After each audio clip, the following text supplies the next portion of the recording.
कहानी की शुरुआत एक हॉट गोच बेब के बेसमेंट से होती है, जहां एक हैंडसम आदमी बेड से बंधा हुआ है और गोच मॉमी से थोड़ी लाइफ एसेंस छोड़ देने की भीख मांग रहा है। लेकिन चुजिया अपने हीट फेज में है और चाहती है कि वो हैंडसम आदमी पूरी रात अपने मस्कुलर बॉडी से उसे सेटिस्फाई करे। वो बेचारा मस्कुलर आदमी एक सायो है जो 1 साल पहले इस दुनिया में आया था। उसकी किस्मत अच्छी थी कि उसका रीबर्थ एक नोबल के बॉडी में हुआ और उसकी एंगेजमेंट डायनेस्टी की प्रिंसेस से भी हो चुकी थी। लेकिन जब ब्रो पूरे किंगडम की सबसे फाइनेस्ट चिक के साथ सेटल होने वाला था, तभी उसे इनफेमस यूएन डीमन सेक्ट के लोगों ने किडनैप कर लिया। लेकिन उसकी बदकिस्मती यही से शुरू हुई। दूसरे स्लेव से अलग उसके पास एक रेयर प्योर यांग कॉन्स्टिट्यूशन था। इस कॉन्स्टिट्यूशन की डीमन सेक्ट की कई खतरनाक कल्टिवेटर्स को चाह थी, क्योंकि वो 9 यिन मिस्टिक आर्ट कल्टिवेट करना चाहते थे। इसलिए भाई के पास हर दिन बिना आराम के मेहनत करने के अलावा कोई ऑप्शन नहीं था। एक स्लेव होने के नाते एक्सायो के कोई राइट्स नहीं थे, इसलिए अगर वो मर भी जाता तो उसके लिए कोई जस्टिस नहीं मांगता। लगातार एक्सप्लोटेशन के कई दिनों और रातों के बाद एक्सायो लगभग मरने की हालत में पहुंच चुका था, क्योंकि उसकी वाइटल एसेंस लगभग खत्म हो चुकी थी। लेकिन चुजी उसे इतनी जल्दी मरने नहीं देना चाहती, इसलिए वो एक स्पेशल मेडिसिन निकालती है जो एक्सायो म्यू को कुछ और राउंड्स तक टिके रहने में मदद करेगी। मौत के करीब पहुंच चुके एक्सायो के अंदर अचानक एक रिटर्न सिस्टम अनलॉक हो जाता है, जो उसे किसी को भी दी गई चीज का 10,000 गुना रिटर्न देता है। एक्सायो की आंखें चमक उठती है। जब वो वापस नॉर्मल होता है तब वो फॉक्स वुमन अब भी हंस रही होती है और कहती है कि एक्सायो मुंह से तो मना करता है, लेकिन उसका शरीर हमेशा रेडी रहता है। एक्सायो भी हंसने लगता है, लेकिन उसकी मुस्कान खुशी वाली नहीं होती। वो सोचता है कि इस लड़की ने उसकी डिग्निटी छीन ली, उसे जानवरों की तरह जीने पर मजबूर किया और पूरे साल उसे यूज किया। लेकिन अब सब बदलने वाला है। वो कहता है कि इस बार वो उसे पूरी तरह सेटिस्फाई करेगा। ये सुनकर चुजी और खुश हो जाती है। वो पूरी तरह उसके सामने सरेंडर करते हुए कहती है कि उसका हस्बैंड खुद को न रोके और जैसा चाहे वैसा करे। एक्सायो मन ही मन सोचता है कि हेवन ने उसे दूसरा मौका दिया है। अब वो अपनी डेस्टिनी खुद लिखेगा और जो भी उसके रास्ते में आएगा उसे कुचल देगा। रात भर एक्सरसाइज करने के बाद अगली सुबह एक्सायो पूरी तरह एग्जॉस्टेड पड़ा हुआ था, जबकि चुजी पहले ही उठ चुकी थी। वो कहती है कि भले ही उसने सिर्फ थोड़ा सा इम्प्योर यांग पावर दिया हो, लेकिन पिछली रात उसका परफॉर्मेंस बुरा नहीं था। रूम से बाहर निकलते हुए वो कहती है कि यांग सॉलिडिफिकेशन पिल्स अब भी उसके शरीर में काम कर रही है, लेकिन अगर वो जिंदा बच गया तो वो फिर से उसके पास आएगी। दूसरी तरफ एक्सायो बेड पर पड़ा हुआ था, बिल्कुल मम्मी की तरह। तभी अचानक उसके सामने कई सिस्टम स्क्रीन्स दिखाई देती है। सिस्टम बताता है कि उसकी इम्प्योर यांग पावर को 9 चार्म सेलेस्टियल फॉक्स ने एब्जॉर्ब कर लिया है, लेकिन सिस्टम उसे वही ताकत 10,000 गुना बढ़ाकर रिटर्न करेगा। अगले ही पल एक्सायो को सेक्रेड क्रिम्सन यांग बॉडी मिल जाता है और सिस्टम रिवॉर्ड्स डिस्ट्रीब्यूट करना शुरू कर देता है, जबकि बॉडी फ्यूजन प्रोसेस भी शुरू हो जाती है। उसकी बॉडी गोल्डन ऑरा से भर जाती है। उसकी कल्टिवेशन पागलों की तरह बढ़ने लगती है और वो सीधे बॉडी रिफाइनिंग रियल्म की 10th लेयर तक पहुंच जाता है। एक्सायो अपने शरीर में दौड़ रही उस ताकत को महसूस करता है और सोचता है कि क्या यही सेक्रेड क्रिम्सन यांग बॉडी की असली पावर है। लेकिन वो जल्दी ही खुद को संभाल लेता है, क्योंकि अभी ज्यादा अटेंशन खींचना सही नहीं होगा। सेक्रेड ओरिजिन डीमोनिक सेक्ट में एक्सपर्ट्स हर जगह मौजूद है। अगर किसी को पता चल गया कि उसके पास सेक्रेड क्रिम्सन यांग बॉडी है तो उसका हाल कल्टिवेशन टूल बनने से भी ज्यादा बुरा हो सकता है। इसलिए अभी उसके पास सिर्फ एक ही रास्ता है, जितनी जल्दी हो सके अपनी स्ट्रेंथ बढ़ाना और तब तक चुप रहना जब तक वो काफी पावरफुल न बन जाए। चलते चलते एक्सायो सोचता है कि स्पिरिट स्टोन्स कल्टिवेशन की फाउंडेशन है। सेक्रेड क्रिम्सन यांग बॉडी की वजह से वो लोकल कल्टिवेटर्स की प्राइवेट रिक्वेस्ट्स लेकर भी स्पिरिट स्टोन्स कमा सकता है, लेकिन अब उसके पास सिस्टम है, इसलिए उसे और बड़ा सोचना होगा। वैसे भी यहाँ की ज्यादातर कल्टिवेटर्स ज्यादा रिच नहीं है। एक विजिट में 3 या 4 स्पिरिट स्टोन्स मिल जाना ही काफी अच्छा माना जाता है। इसी दौरान उसे अचानक एक आवाज सुनाई देती है। सामने वैन चैन नाम का आउटर डिसाइपल कल्टिवेशन कर रहा था। उसे देखकर एक्सायो को याद आता है कि जब वो पहली बार यहाँ आया था तब वैन चैन ने उसकी काफी मदद की थी। अब शायद उस फेवर को रिटर्न करने का समय आ गया था। एक्सायो सोचता है कि अगर वो पिछले 1 साल में बचाई हुई अपनी 200 स्पिरिट स्टोन्स डोनेट कर दे तो सिस्टम उसे अच्छा रिटर्न देगा। वो स्पिरिट स्टोन से भरी एक थैली वैन चैन के सिर पर फेंक देता है। थैली देखकर वैन चैन बेहद खुश हो जाता है। उसे लगता है कि शायद सेक्ट का कोई बड़ा एल्डर उसकी मेहनत से प्रभावित होकर उसे रिवॉर्ड दे रहा है। उधर एक्सायो के सामने सिस्टम का नोटिफिकेशन आता है। डोनेशन सफल हो गया था और उसे 500 टाइम्स रिटर्न मिला था। अगले ही पल उसके पास 1,00,000 स्पिरिट स्टोन्स पहुंच जाती है। एक्सायो खुद भी यकीन नहीं कर पाता कि स्पिरिट स्टोन्स कमाना इतना आसान हो सकता है, लेकिन उसकी ग्रीड यही नहीं रुकती। वो सोचता है कि 1,00,000 स्पिरिट स्टोन्स भी ज्यादा नहीं है। अगर कभी 10,000 टाइम्स रिटर्न ट्रिगर हो गया तो उसे पूरे 2 मिलियन स्पिरिट स्टोन्स मिल सकती है। फिर वो उन सभी लोगों से लाखों गुना कीमत वसूल करेगा जिन्होंने उसे नीचा दिखाया था। अचानक उसके दिमाग में एक आइडिया आता है। वो सोचता है कि अगर सिस्टम से मिली स्पिरिट स्टोन्स को फिर से डोनेट किया जाए तो शायद एक और रिटर्न एक्टिवेट हो जाए। ये सोचकर वो कुछ स्पिरिट स्टोन्स फिर से फेंक देता है। वैन चैन फिर से हैरान हो जाता है और इधर उधर देखकर कहता है कि आज तो स्पिरिट स्टोन्स की बारिश हो रही है। उसे लगता है कि कोई गार्डियन एंजल उसकी मदद कर रहा है। वो कसम खाता है कि अब पहले से भी ज्यादा मेहनत से कल्टिवेशन करेगा और अपने हेल्पर को निराश नहीं करेगा। लेकिन एक्सायो की उम्मीद टूट जाती है। वो सिस्टम को देखता है लेकिन इस बार कोई रिएक्शन नहीं होता। लगता है कि सिस्टम के साथ इस तरह कोई ट्रिक नहीं चल सकती। तभी अचानक एक लड़की उसके सामने आ जाती है और हैरानी से पूछती है कि क्या वो अभी तक मरा नहीं। उसे देखते ही एक्सायो पहचान जाता है कि ये लूक है। एक्सायो तुरंत रिस्पेक्ट के साथ उसे ग्रीट करता है। लूक भी आउटर सेक्ट की डिसाइपल थी और 9 यिन मिस्टिक आर्ट कल्टिवेट करती थी। जब एक्सायो पहली बार यहाँ आया था तब उसने भी उसकी काफी मदद की थी, लेकिन बाद में जॉरन की वार्निंग मिलने के बाद उसने उससे दूरी बना ली थी। लूक ध्यान से एक्सायो को देखती है और महसूस करती है कि उसकी कल्टिवेशन काफी बढ़ चुकी है। उसकी ऑरा भी पहले से बिल्कुल अलग लग रही थी। उसे लगता है कि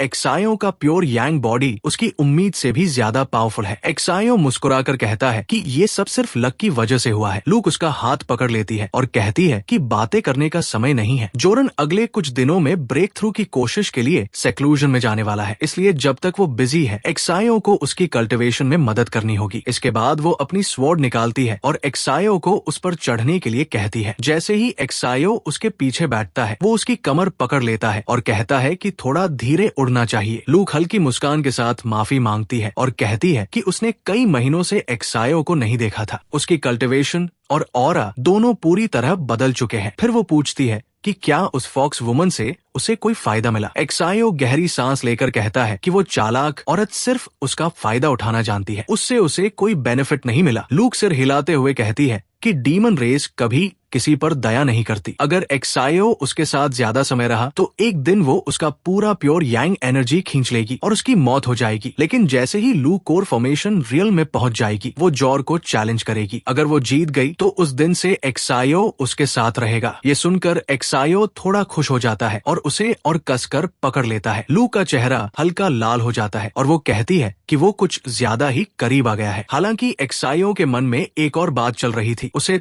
तुम मेरे हो वाली बात ज्यादा पसंद नहीं आई, क्योंकि उसे लग रहा था कि यहाँ हर कोई उसे इंसान नहीं बल्कि एक रिसोर्स की तरह देखता है। कुछ देर बाद दोनों सेक्रेड ओरिजिन डिमोनिक सेक्ट के इनर एरिया में पहुंच जाते हैं। लूक उसे अपने घर ले जाती है और बताती है कि वो जल्द ही कोर फॉर्मेशन रियल में ब्रेक थ्रू करने वाली है। अगर एक्सायो उसकी मदद कर पाया तो रिवॉर्ड में उसे ओरिजिन नरिशमेंट पिल मिलेगी। फिर वो एक्सायो से कहती है कि वो थोड़ी देर इंतजार करे क्योंकि वो पहले बाथ लेने जा रही है। लेकिन एक्सायो की नजर में ये एक अच्छा मौका था। लूक अपने कपड़े उतारकर गर्म पानी वाले बाथ में धीरे धीरे उतरती है। वो मन ही मन सोचती है कि इस बार कोई उसे नहीं रोकेगा और वो जरूर ब्रेक थ्रू हासिल करेगी। उसी समय एक्सायो अंदर आ जाता है और हंसते हुए पूछता है कि वो ब्रेक थ्रू कैसे करेगी। लूक थोड़ा शर्माकर पूछती है कि वो अचानक अंदर कैसे आ गया। एक्सायो मुस्कुराते हुए कहता है कि समय बहुत कीमती है और अगर दोनों साथ में बात लें तो उनका समय बच जाएगा। इसके बाद दोनों साथ में कल्टिवेशन शुरू कर देते हैं। कल्टिवेशन के दौरान एक्सायो उसकी 9 यिन मिस्टिक आर्ट की तारीफ करते हुए कहता है कि ये टेक्निक सच में बेहद पावरफुल है। लूक भी उसकी तारीफ करते हुए कहती है कि एक्सायो का प्योर यांग बॉडी भी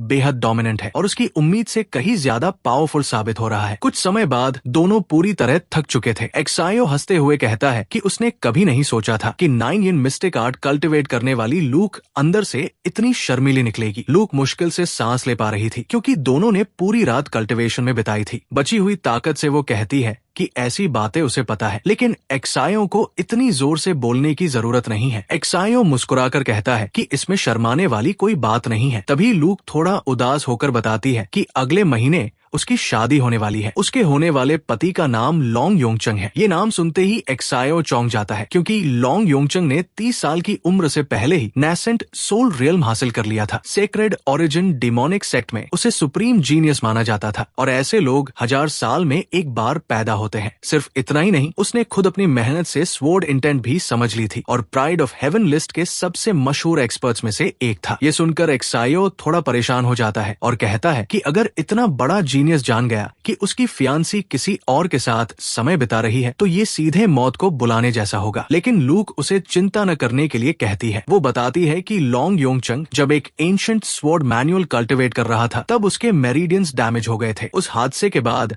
उसकी हालत ऐसी हो गई कि वो सामान्य मैरिटल लाइफ भी नहीं जी सकता। इसलिए जब तक वो खुद किसी को नहीं बताएगी, किसी को भी कुछ पता नहीं चलेगा। लूक आगे कहती है कि अगर उसे एक्सायो पसंद न होता तो वो कभी भी उस पर इतना ट्रस्ट नहीं करती। ये सुनकर एक्सायो काफी इमोशनल हो जाता है। वो लूक को किस करके कहता है कि उसका कोर फॉर्मेशन ब्रेक थ्रू बहुत करीब है, इसलिए उन्हें थोड़ा और एफर्ट करना चाहिए। लूक हंस पड़ती है और कहती है कि एक्सायो सच में कभी नहीं थकता। अगले दिन सुबह सुबह एक्सायो उठता है और सिस्टम को चेक करता है। तभी सिस्टम का नोटिफिकेशन सामने आता है। सिस्टम बताता है कि उसका क्रिम्सन यांग पावर कलेक्ट हो चुका है। रिटर्न के बाद सेक्रेड क्रिम्सन यांग बॉडी की स्ट्रेंथ काफी बढ़ गई है। इतना ही नहीं, एक्सायो सफलतापूर्वक फाउंडेशन एस्टैब्लिशमेंट रियल में भी पहुंच गया है। ये देखकर एक्सायो खुद हैरान रह जाता है। वो सोचता है कि इतने कम समय में फाउंडेशन एस्टैब्लिशमेंट रियल तक पहुंच जाना किसी सपने जैसा है। अगर उसकी ग्रोथ इसी स्पीड से चलती रही तो जल्द ही उसे टियान टियान और लॉन्ग फैमिली जैसे लोगों से भी डरने की जरूरत नहीं पड़ेगी। इसके बाद वो लूक को जगाता है और मजाक में पूछता है कि उसकी रिवॉर्ड कहाँ है। पूरी रात कल्टिवेशन करने की वजह से लूक बेहद थकी हुई थी। वो कांपती आवाज में उसे एक पिल देती है और कहती है कि एक्सायो बहुत खतरनाक है, क्योंकि अब उसके अंदर बिल्कुल ताकत नहीं बची। इतना कहकर वो फिर से सोने की कोशिश करने लगती है। एक्सायो पिल को देखकर खुश हो जाता है। उसके पास कुल 10 ओरिजिन नरिशमेंट पिल्स आ चुकी थी। वो सोचता है कि लूक सच में काफी जेनरस है। तभी उसके दिमाग में एक और आइडिया आता है। वो एक ओरिजिन नरिशमेंट पिल लूक को दे देता है। अगले ही पल सिस्टम एक्टिवेट हो जाता है। सिस्टम बताता है कि उसने ग्रेड 2 ओरिजिन नरिशमेंट पिल डोनेट की है। रिटर्न 30 टाइम्स ट्रिगर हुआ है और रिवॉर्ड में उसे ग्रेड 3 ओरिजिन नरिशमेंट पिल मिली है। लेकिन एक्सायो इस रिजल्ट से ज्यादा खुश नहीं होता। उसके हिसाब से सिर्फ 30 टाइम्स रिटर्न काफी कमजोर था। हालांकि अभी उसके पास 9 पिल्स और बची थी। उसे यकीन था कि 1000 टाइम्स या उससे भी बड़ा रिटर्न जरूर मिलेगा। वो एक और पिल डोनेट करता है। इस बार सिस्टम की रोशनी चमक उठती है और रिटर्न रेट सीधे 3000 टाइम्स ट्रिगर हो जाता है। एक्सायो खुशी से उछल पड़ता है। आखिरकार उसे एक जबरदस्त रिवॉर्ड मिल गया था। इस बार उसे ग्रेड 7 मैरो क्लेंजिंग पिल मिली थी। एक्सायो ध्यान से पिल को देखता है और तुरंत समझ जाता है कि ये कोई साधारण ट्रेजर नहीं है। ओरिजिन नरिशमेंट पिल की तरह मैरो क्लेंजिंग पिल भी फाउंडेशन को मजबूत बनाती है, लेकिन ये उसका असली इफेक्ट नहीं है। इसकी सबसे बड़ी खासियत यह है कि ये कल्टिवेटर की बोन रूट एप्टीट्यूड और टैलेंट को इम्प्रूव करती है। हालांकि एक्सायो का प्योर यांग बॉडी पहले से ही मॉर्टल्स के बीच टॉप लेवल टैलेंट माना जाता था, लेकिन सेक्ट के असली जीनियसेस के सामने उसका टैलेंट कुछ खास नहीं था। अगर उसे और ऊंचे स्तर तक पहुंचना था तो उसे अपने पोटेंशियल की लिमिट बढ़ानी ही पड़ती। ये सोचकर वो तुरंत मैरो क्लेंजिंग पिल निकल लेता है। अगले ही पल उसके शरीर में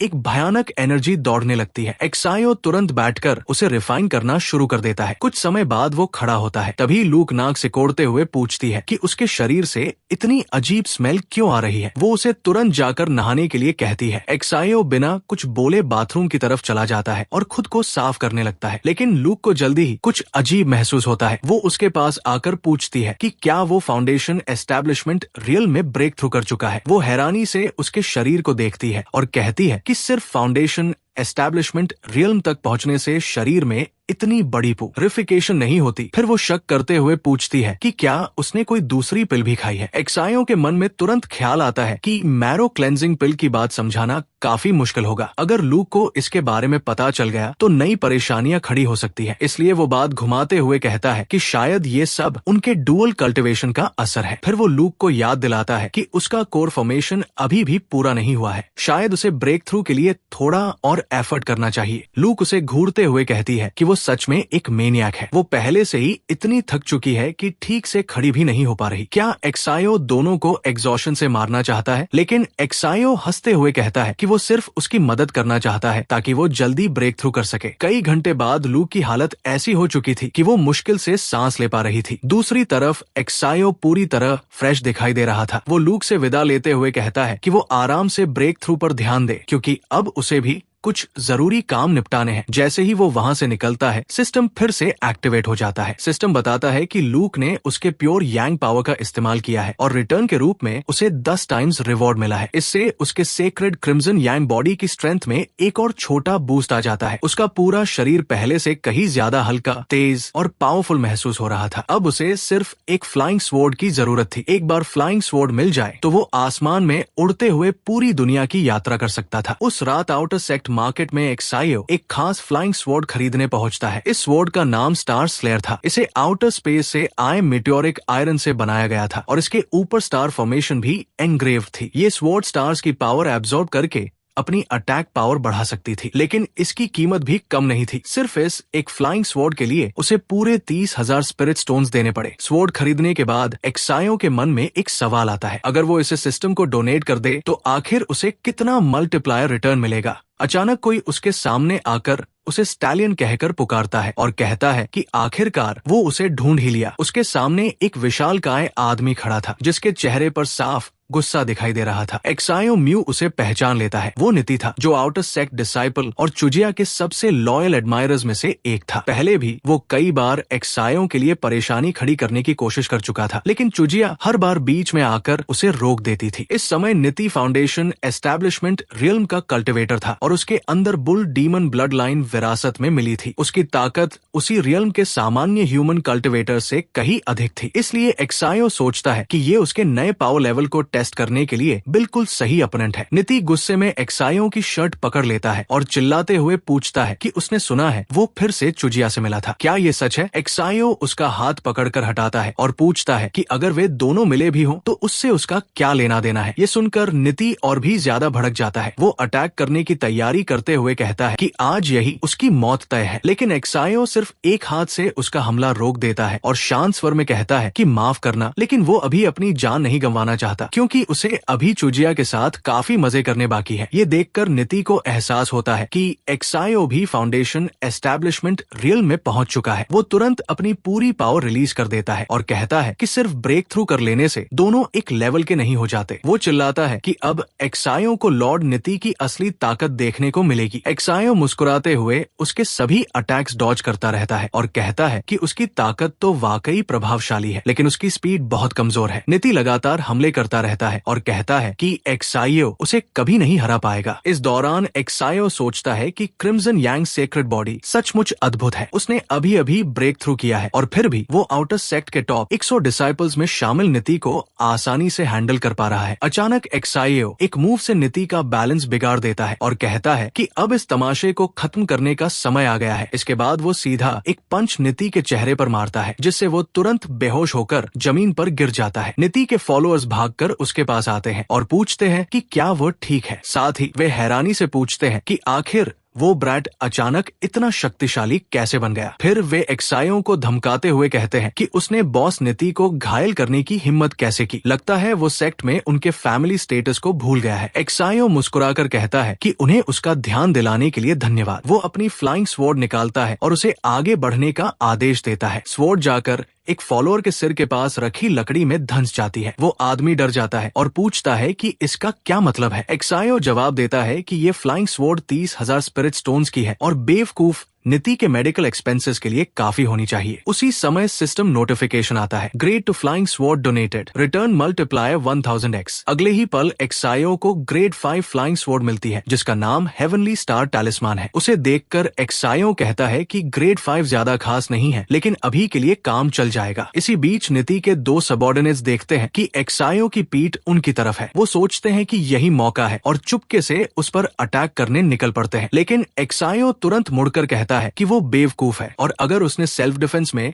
कुछ किया तो इसके लिए उसे दोष नहीं दिया जाएगा, लेकिन उनके कुछ करने से पहले ही कोई पीछे से आकर दोनों को जोर से मारकर गिरा देता है। दोनों हैरान होकर पूछते हैं कि उन पर अटैक किसने किया। एक गुस्से वाली लड़की की आवाज आती है। वो कहती है कि कुछ बेकार लोग पहले खुद अटैक करते हैं और फिर विक्टिम बनने का नाटक करते हैं। वो कहती है कि उसने अपनी आंखों से देखा है कि सबसे पहले अटैक उन्होंने ही किया था। वो लड़की म्यू जूलिंग थी। म्यू जूलिंग एक्सायो के पास आती है और उसे डांटना शुरू कर देती है। वो पूछती है कि क्या वो बहुत ज्यादा केयरलेस नहीं हो रहा। उसने पहले ही उसे कहा था कि दुश्मनों से निपटते समय उन्हें पूरी तरह खत्म करना चाहिए। दोनों आदमी गुस्से में पूछते हैं कि वो कौन है जो इतनी अकड़ दिखा रही है, क्या उसे पता भी है कि उनका बॉस कौन है। म्यू जूलिंग जोर से कहती है, मेरा नाम म्यू जूलिंग है। जैसे ही दोनों उसका नाम सुनते हैं उनके चेहरे का रंग उड़ जाता है। वो तुरंत भागने लगते हैं और कहते हैं कि वो इनर सेक्ट की सीनियर सिस्टर है, उन्हें यहाँ से भागना होगा। दूसरा आदमी भागते हुए कहता है कि ये सब बॉस नीति की वजह से हुआ था, उनका इसमें कोई दोष नहीं है। म्यू जूलिंग उन्हें देखकर सोचती है कि वो सिर्फ डरपोक लोग हैं। फिर वो वापस एक्सायो को डांटने लगती है। एक्सायो हैरान होकर पूछता है कि उसने क्या गलत किया। म्यू जूलिंग उसके करीब आकर पूछती है कि क्या वो भूल गया है। उसने पहले ही कहा था कि अगर कोई परेशानी आए तो बस उसका नाम लेना है। वो चिंता करते हुए कहती है कि अच्छा हुआ वो आसपास थी, वरना अगर एक्सायो मर जाता तो वो भविष्य में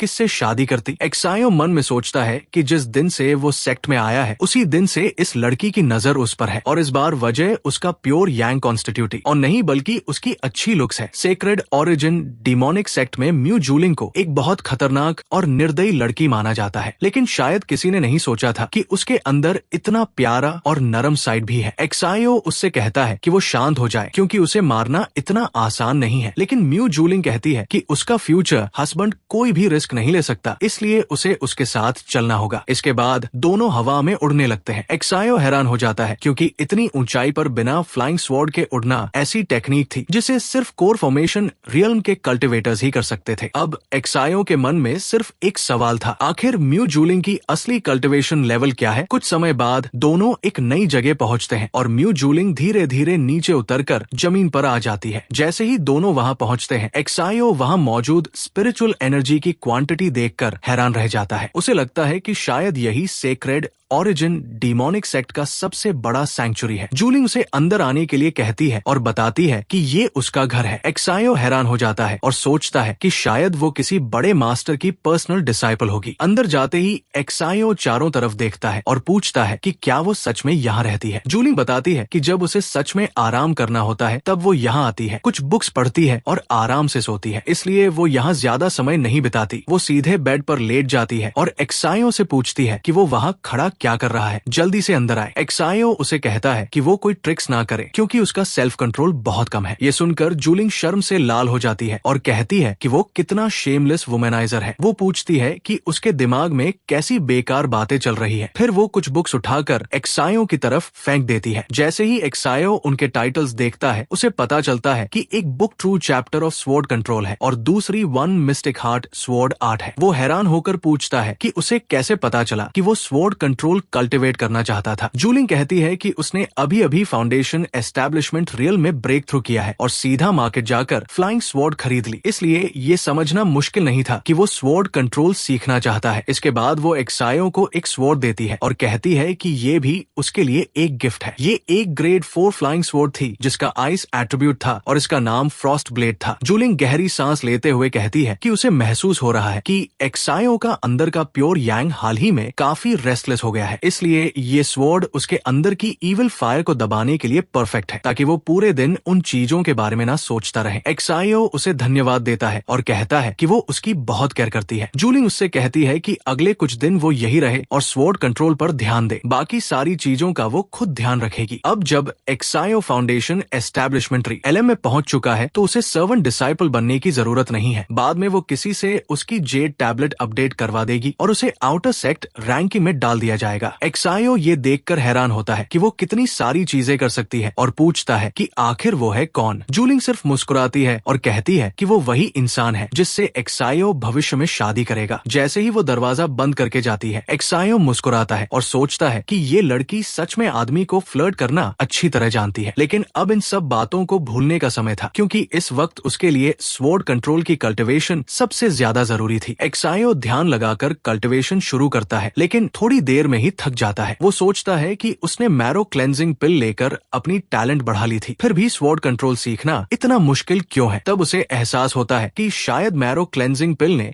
सिर्फ उसका बॉडी इंप्रूव किया है, लेकिन उसकी कंप्रहेंशन नहीं बढ़ाई। वो परेशान हो जाता है और सोचता है कि अब क्या करे। उसके पास सिस्टम तो है, लेकिन अगर कंप्रहेंशन की कमी की वजह से कल्टिवेशन में फंस गया तो वो कुछ नहीं कर पाएगा। तभी उसकी नजर पास बैठे एक छोटे जानवर पर पड़ती है। वो सोचता है कि अगर प्योर यांग एनर्जी को डोनेट करने पर रिटर्न मिल सकता है तो नॉलेज देने पर भी सिस्टम से रिवॉर्ड मिलना चाहिए। उसके चेहरे पर एक खतरनाक मुस्कान आती है और वो छोटे जानवर से कहता है कि वो बहुत बोर्ड दिख रहा है, इसलिए वो उसे थोड़ी मैथमेटिक्स सिखा देता है। थोड़ी देर पढ़ाने के बाद सिस्टम सामने आता है। Host has enlightened a demonic beast and transmitted knowledge. Return 100 times. Host comprehension increased significantly. ये देखकर एक्सायो खुश हो जाता है क्योंकि उसका आइडिया सच में काम कर गया था। कॉम्प्रिहेंशन बढ़ने के बाद वो फिर से कल्टिवेशन शुरू करता है और इस बार काफी अच्छा प्रोग्रेस करता है। वो अपनी स्वॉर्ड को कंट्रोल करना शुरू कर देता है और कहता है कि ये तो बिल्कुल भी बुरा नहीं है। जो टेक्निक्स पहले उसके लिए एक रहस्य जैसी थी, अब वो उन्हें तुरंत समझ सकता है। लेकिन वो समझता है कि इस दुनिया में इतनी सी कंप्रहेंशन काफी नहीं है। एक ट्रांसमाइग्रेटर होने के नाते उसे इससे भी ज्यादा चाहिए। फिर वो दोबारा उस छोटे जानवर की तरफ देखता है और उसे उठाकर कहता है कि लगता है उसे पढ़ाई करने का बहुत शौक है। इस बार टीचर उसे जियोमेट्री पढ़ाएगा। वो उस बीस्ट को लगातार पढ़ाता रहता है और सिस्टम हिसाब लगाता है कि होस्ट ने कैलकुलस सिखाया है। Return 100 times. इस बार उसकी कंप्रहेंशन बहुत ज्यादा बढ़ जाती है, लेकिन सिस्टम बताता है कि उसकी वर्तमान कल्टिवेशन स्टेज की कंप्रहेंशन लिमिट पूरी हो चुकी है और अभी इसे और ज्यादा नहीं बढ़ाया जा सकता। ये देखकर एक्सायो हैरान रह जाता है कि कंप्रहेंशन की भी एक लिमिट होती है। इसका मतलब था कि उसके वर्तमान लेवल पर टेक्निक्स को समझना अब कोई मुश्किल काम नहीं था। वो जल्दी जल्दी कई टेक्निक्स सीखना शुरू करता है, जैसे Vajra fest, crimson thunder art of shown wind और 3 टैलेंट्स 6 डेस्टिनीज डिवाइनेशन। लेकिन वो थोड़ा डिसअपॉइंटेड हो जाता है क्योंकि ये सारी अनरैंक्ड येलो टेक्निक्स थी जो अब उसके लेवल के हिसाब बस एक काफी बेसिक थी। फिर भी उसने उन सबको याद कर लिया। वो सोचता है कि बाद में इनकी कॉपीज बनाकर दूसरों को देगा तो सिस्टम से अच्छा रिटर्न मिल सकता है। तभी वो छोटा बीस्ट अपने मुंह में एक हड्डी लेकर उसके पास आता है। एक्सायो उसके सिर पर हाथ फेरते हुए पूछता है कि क्या वो सच में उसे ये बोन देना चाहता है। वो बोन को हाथ में लेकर कहता है कि बाद में इससे सूप बना लेगा, लेकिन तभी उसे उस बोन के अंदर एक अजीब सी एनर्जी महसूस होती है। जब वो उस पर लिखे हुए शब्द पढ़ता है तो उसे पता चलता है कि ये क्योटिक डार्क मिस्टिक आर्ट है। एक्सायो फिर से जमीन पर बैठ जाता है क्योंकि उसने कभी नहीं सोचा था कि ये छोटा सा बीस्ट उसे इतनी बड़ी टेक्निक दे देगा। तभी सिस्टम की आवाज आती है, chaotic dark mystic art detected, auto learning in progress. अचानक एक्सायो के सिर में तेज दर्द शुरू हो जाता है और वो खून की उल्टी कर देता है। उसे समझ आता है कि उसकी कंप्रहेंशन पहले ही फाउंडेशन एस्टैब्लिशमेंट रियल्म की मैक्सिमम लिमिट तक पहुंच चुकी है, लेकिन फिर भी वो इस टेक्निक को समझ नहीं पा रहा। इसका मतलब था कि ये शायद अर्थ ग्रेड टेक्निक है या फिर उससे भी ऊपर की हेवनली ग्रेड टेक्निक। इसी समय जूलिंग वापस आती है और एक्सायो की हालत देखकर पूछती है कि आखिर उसके साथ क्या हुआ। जूलिंग तुरंत उसके पास दौड़ कर आती है। एक्सायो की हालत खराब देखकर वो कहती है कि ये सब उसकी गलती है क्योंकि उसने शुरुआत में ही उसे इतनी मुश्किल टेक्निक दे दी। एक्सायो समझाने की कोशिश करता है कि असल में ऐसा नहीं हुआ था, लेकिन जूलिंग कहती है कि कल्टिवेशन में जल्दबाजी नहीं करनी चाहिए, इसलिए उसने कुछ खाना तैयार किया है और पहले उन्हें आराम से खाना खाकर थोड़ा रेस्ट करना चाहिए। उसकी मदद करने के लिए जूलिंग खुद उसे खाना खिलाने लगती है और कहती है कि अपना मुंह खोलो। एक्सायो खाना खा लेता है और सोचता है कि जूलिंग उसके सामने है, इसलिए वो फिर से सिस्टम का फायदा उठा सकता है। वो उस बोन को उठाकर जूलिंग को देता है और कहता है कि वो ये टेक्निक उसे गिफ्ट कर रहा है और देखे कि ये कितनी अच्छी है। जूलिंग हैरान होकर पूछती है कि उसे ये टेक्निक कहाँ से मिली। एक्सायो बताता है कि एक छोटे बीस्ट ने उसे ये दी थी, लेकिन इसका कंटेंट बहुत गहरा है और वो इसे कल्टिवेट नहीं कर सकता, इसलिए उसने सोचा कि इसे जूलिंग को देना बेहतर होगा। तभी सिस्टम की आवाज आती है, earth grade technique chaotic dark mystic art donated, return 60 times. इसके बदले एक्सायो को upper earth grade technique pure yang dark mystic art मिलती है। इतना ही नहीं, सिस्टम ये भी बताता है कि pure yang dark mystic art और उसके क्रिम्सन यांग सेक्रेड बॉडी के बीच बहुत अच्छी कंपैटिबिलिटी है, इसलिए अगर वो चाहे तो तुरंत दोनों का फ्यूजन शुरू कर सकता है। लेकिन एक्सायो सोचता है कि अभी ऐसा करना सही नहीं होगा क्योंकि जूलिंग उसके सामने है। उसे नहीं पता कि ये फ्यूजन कितना समय लेगा और वो जूलिंग को शक नहीं होने देना चाहता। लेकिन अचानक जूलिंग गुस्से में खड़ी हो जाती है और कहती है कि उस बेवकूफ कुत्ते ने फिर से उसकी टेक्निक चुरा ली और लगभग उसके फ्यूचर हस्बैंड का जीवन बर्बाद कर दिया। एक्सायो हैरान होकर पूछता है कि उसका फ्यूचर कैसे बर्बाद हो सकता था। जूलिंग समझाती है कि अच्छा हुआ उसने जबरदस्ती उस टेक्निक की कल्टीवेशन नहीं की, क्योंकि उसका कॉन्स्टिट्यूशन प्योर यांग है, जबकि केओटिक डार्क मिस्टिक आर्ट में केओस एट्रीब्यूट है। दोनों की पावर एक दूसरे के खिलाफ है। अगर वो जबरदस्ती करता तो उसके मेरिडियंस फट सकते थे और वो तुरंत मर जाता। अब एक्सायो को समझ आ जाता है कि वो इस टेक्निक को क्यों नहीं समझ पाया। ये उसकी कंप्रहेंशन की कमी नहीं थी, बल्कि टेक्निक और उसके कॉन्स्टिट्यूशन के बीच इनकॉम्पैटिबिलिटी थी। जूलिंग कहती है कि एक्सायो का कॉन्स्टिट्यूशन बहुत खास है और बहुत कम टेक्निक्स उसके साथ मैच करती है, इसलिए उसे कुछ समय चाहिए ताकि वो उसके लिए सही टेक्निक्स ढूंढ सके। तब तक उसे बेसिक टेक्निक्स की प्रैक्टिस करनी चाहिए और एक्सपीरियंस इकट्ठा करना चाहिए, क्योंकि यही सही रास्ता है। एक्सायो कहता है कि वो उसके साथ बहुत ज्यादा अच्छा व्यवहार कर रही है और पूछता है कि आखिर उसके मन में क्या चल रहा है। जूलिंग मुस्कुराकर कहती है कि क्या उसकी मंशा इतनी भी साफ नहीं है, उसे बस उसके सामने सरेंडर करना है। अगर वो उसका दांव कंपेनियन बन जाता है तो वो सेक्रेड ओरिजिन डिमोनिक सेक्ट में उसे राजा जैसी जिंदगी देने की गारंटी देती है और कोई भी उसके एक बाल को भी छूने की हिम्मत नहीं करेगा। ये कहते हुए जूलिंग उसकी गोद में बैठ जाती है, लेकिन तभी अचानक बाहर से एक आवाज आती है। ये बिल्कुल बकवास है। अचानक एक भयानक प्रेशर पूरे घर पर टूट पड़ता है और पूरा घर नष्ट हो जाता है। दोनों घबरा जाते हैं। एक्सायो आसमान में उड़ रही एक लड़की को देखकर सोचता है कि ये डरावनी और आखिर किसकी है और ये महिला कौन है। जूलिंग उसे देखकर कहती है, मास्टर आप यहाँ क्यों आई है? ये सुनकर एक्सायो हैरान रह जाता है। मास्टर पूछती है कि क्या वो दोनों के मजे में रुकावट डाल रही है। जूलिंग तुरंत माफी मांगती है और कहती है कि वो ऐसी हिम्मत कभी नहीं कर सकती। उसकी मास्टर उसके पास आती है और कहती है कि जूलिंग उसकी सबसे कीमती डिसाइपल है। उसका हमेशा से इरादा था कि वो उसे अपनी जगह सेक्रेड ओरिजिन डिमोनिक सेक्ट की सेंट बनाए, लेकिन अब देखो वो क्या कर रही है। अपनी कल्टीवेशन को नजरअंदाज करना ही काफी नहीं था। उसने एक सर्वेंट डिसाइपल को अपने कमरे में छुपा रखा है और उसके साथ फ्लर्ट करके समय बिता रही है। ये सुनकर एक्सायो को समझ आता है कि सेक्ट की सेंट जूलिंग की मास्टर है। यही वजह थी कि जूलिंग हमेशा इतने कॉन्फिडेंस के साथ घूमती थी। जूलिंग घुटनों पर बैठ जाती है और अपनी मास्टर से माफी मांगती है। वो मान लेती है कि उससे गलती हुई है। सेंट एक स्वॉर्ड उठाती है और कहती है कि क्योंकि उसकी डिसाइपल ने अपनी गलती मान ली है, इसलिए वो उसे एक और मौका देगी। वो स्वॉर्ड जमीन पर फेंक देती है और जूलिंग को आदेश देती है कि वो अपने हाथों से उस सर्वेंट डिसाइपल को खत्म करे और इस भावनात्मक रिश्ते को हमेशा के लिए तोड़ दे। उसके बाद वो पर्पल क्लाउड पीक वापस आए और 30 साल तक बंद कल्टीवेशन करे। जूलिंग ऐसा करने से मना कर देती है। वो मास्टर को समझाती है कि इसमें एक्सायो की कोई गलती नहीं है। अगर मास्टर उसे मजबूर करेगी तो उसका दांव हाथ टूट जाएगा और उसकी कल्टीवेशन आगे कभी नहीं बढ़ पाएगी। सेंट गुस्से में पूछती है कि क्या ये उसे धमकी दी जा रही है। इसके बाद वो दोनों पर और ज्यादा प्रेशर डाल देती है। एक्सायो म्यू समझ जाता है कि ये सेंट सच में अपनी ही डिसाइपल को मारने के बारे में सोच रही है। वो बिना सोचे जूलिंग को बचाने के लिए आगे बढ़ जाता है। जैसे ही वो जूलिंग को छूता है, जूलिंग पूछती है कि वो क्या कर रहा है। एक्सायो कहता है कि वो उसके शरीर में मौजूद स्पिरिचुअल पावर को एब्जॉर्ब करे। सेंट थोड़ी हैरान हो जाती है और सोचती है कि क्या ये प्योर यांग बॉडी हो सकता है, लेकिन ध्यान से देखने के बाद उसे समझ आता है कि वो गलत थी। असल में एक्सायो ने क्रिम्सन यांग सेक्रेट बॉडी को जागृत कर लिया है। एक्सायो जूलिंग को संभालने में मदद करता है और कहता है कि सेंट की नजर वाकई बहुत तेज है। सेंट कहती है कि क्रिम्सन यांग सेक्रेट बॉडी बेहद दुर्लभ है। इसका मतलब है कि जूलिंग ने जिस आदमी को चुना है उसके अंदर बहुत बड़ा पोटेंशियल है। ये सुनकर जूलिंग बहुत खुश हो जाती है और मजाक में कहती है कि अगर उसे पहले पता होता कि उसके पास क्रिम्सन यांग सेक्रेट बॉडी है तो वो उसे बांधकर अपना स्टेपिंग स्टोन बना लेती। तभी सेंट दोनों को गंभीर होकर ध्यान देने के लिए कहती है। जूलिंग माफी मांगते हुए कहती है कि उसने बिना सोचे समझे बेकार की बात बोल दी थी। एक्सायो भी माहौल को शांत करने की कोशिश करता है और कहता है कि जूलिंग सिर्फ मजाक कर रही थी। आखिर में सेंट मान जाती है और कहती है कि अपनी डिसाइपल की वजह से वो एक्सायो की जान छोड़ रही है, लेकिन अब उसे आउटर सेक्ट में वापस जाकर अपनी कल्टीवेशन पर ध्यान देना होगा। जब तक वो नेसेंट सोल रियल्म तक नहीं पहुंच जाता तब तक उसे जूलिंग से मिलने आने की जरूरत नहीं है। उनके जाने के बाद एक्सायो खुद को संभालता है और सोचता है कि वो ताकत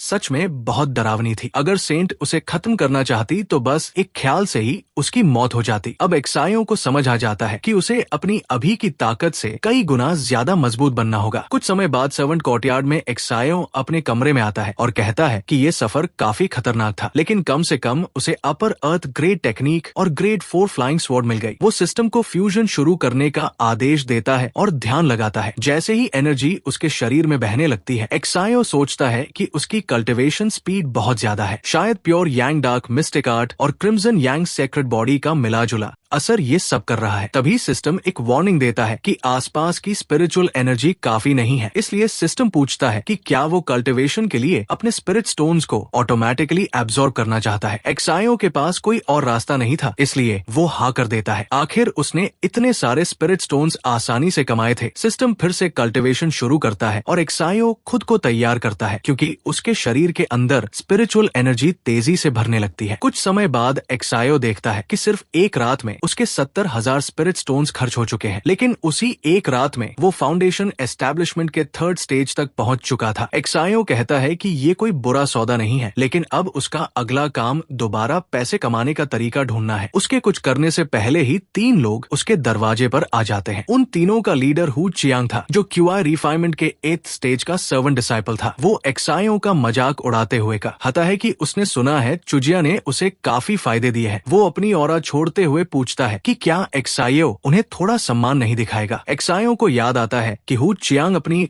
थोड़ी बहुत कल्टिवेशन के दम पर कमजोर लोगों को डराता था और सर्वेंट कोर्टयार्ड में एक तानाशाह की तरह राज करता था। एक बार एक नए सर्वेंट डिसाइपल ने उसे जवाब दे दिया था और उसी रात उसे पीट पीट कर मार दिया गया था। एक्सायो उसे गाली देते हुए कहता है कि वो दूसरों को लूट कर जीता है, इसलिए उसके पास जरूर बहुत सारे स्पिरिट स्टोन्स होंगे। ये सुनकर हु चियांग गुस्सा हो जाता है और कहता है कि उसके पास कितने स्पिरिट स्टोन्स हैं, इससे एक्सायो को क्या मतलब। इतना कहकर वो एक्सायो पर अटैक कर देता है और कहता है कि वो मार खाने के लिए तैयार हो जाए, लेकिन एक्सायो आसानी से उसका अटैक डॉज कर लेता है और कहता है कि उसकी स्पीड बहुत धीमी है। क्या वो सच में सोचता है कि इतनी बेकार स्पीड से किसी को हिट कर सकता है? इतना बोलकर एक्सायो एक पंच मारता है और कहता है कि अगली बार ध्यान से देखकर सीखना। सिर्फ एक पंच से हु चियांग लगभग बेहोश हो जाता है। उसके साथी घबराकर पूछते हैं कि क्या वो ठीक है। हु चियांग हैरान होकर पूछता है कि क्या एक्सायो सच में फाउंडेशन एस्टेब्लिशमेंट रियल में पहुंच चुका है। एक्सायो हंसते हुए कहता है कि क्या ये बात अब तक साफ नहीं हुई। हु चियांग समझ जाता है कि वो अकेला एक्सायो का मुकाबला नहीं कर सकता, इसलिए वो अपने दोनों साथियों को बुलाकर कहता है कि खड़े मत रहो और साथ में अटैक करो। दोनों एक्सायो पर अटैक करते हैं, लेकिन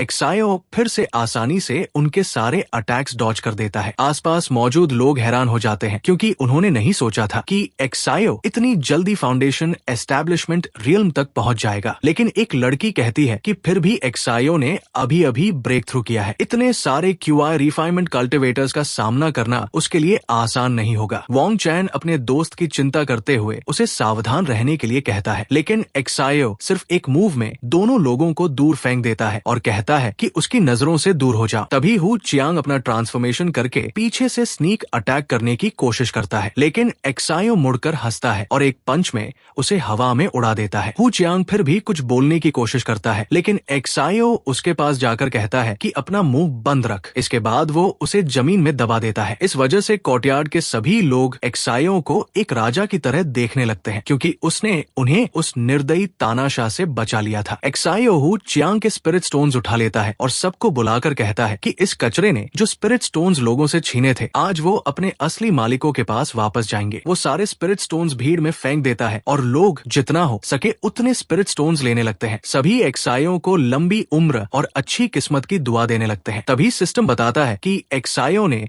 9,000 स्पिरिट स्टोन्स गिफ्ट किए हैं और रिटर्न 1,000 गुना मिला है। इस तरह उसे 9 मिलियन स्पिरिट स्टोन्स मिल जाते हैं। एक्सायो हंसते हुए सोचता है कि अब काफी लंबे समय तक उसके स्पिरिट स्टोन्स खत्म नहीं होंगे। इसके बाद वो वोंग चैन के पास जाता है और कहता है कि जब से वो सेक्ट में आया है, वोंग चैन हमेशा उसकी मदद करता आया है, इसलिए वो उसे एक गिफ्ट देना चाहता है। वोंग चैन हैरान होकर पूछता है कि क्या ये क्यूआई रिफाइनमेंट पिल है। वो इसे लेने से मना कर देता है, क्योंकि उसके हिसाब से इतनी कीमती चीज गिफ्ट में नहीं लेनी चाहिए। लेकिन एक्सायो उसे रोकते हुए कहता है कि ज्यादा बातें मत करो और इसे निगल लो। वो पिल सीधे उसके दोस्त के मुंह में फेंक देता है। तभी सिस्टम बताता है ग्रेड 1 क्यूआर रिफाइनमेंट पिल गिफ्टेड, रिटर्न 100 टाइम्स। इसके बदले एक्सायो को ग्रेड 2 फाउंडेशन एस्टेब्लिशमेंट पिल मिल जाती है। वोंग चैन चैन एक्सायो की इतनी तेज तरक्की देखकर हैरान हो जाता है, लेकिन वो उसे चेतावनी देता है कि हु चियांग और नीति के पीछे की ताकतें बिल्कुल छोटी नहीं है, इसलिए उसके लिए बेहतर होगा कि वो जल्दी से आउटर सेक्ट में शामिल हो जाए और कोई ताकतवर मास्टर ढूंढ ले। एक्सायो कहता है कि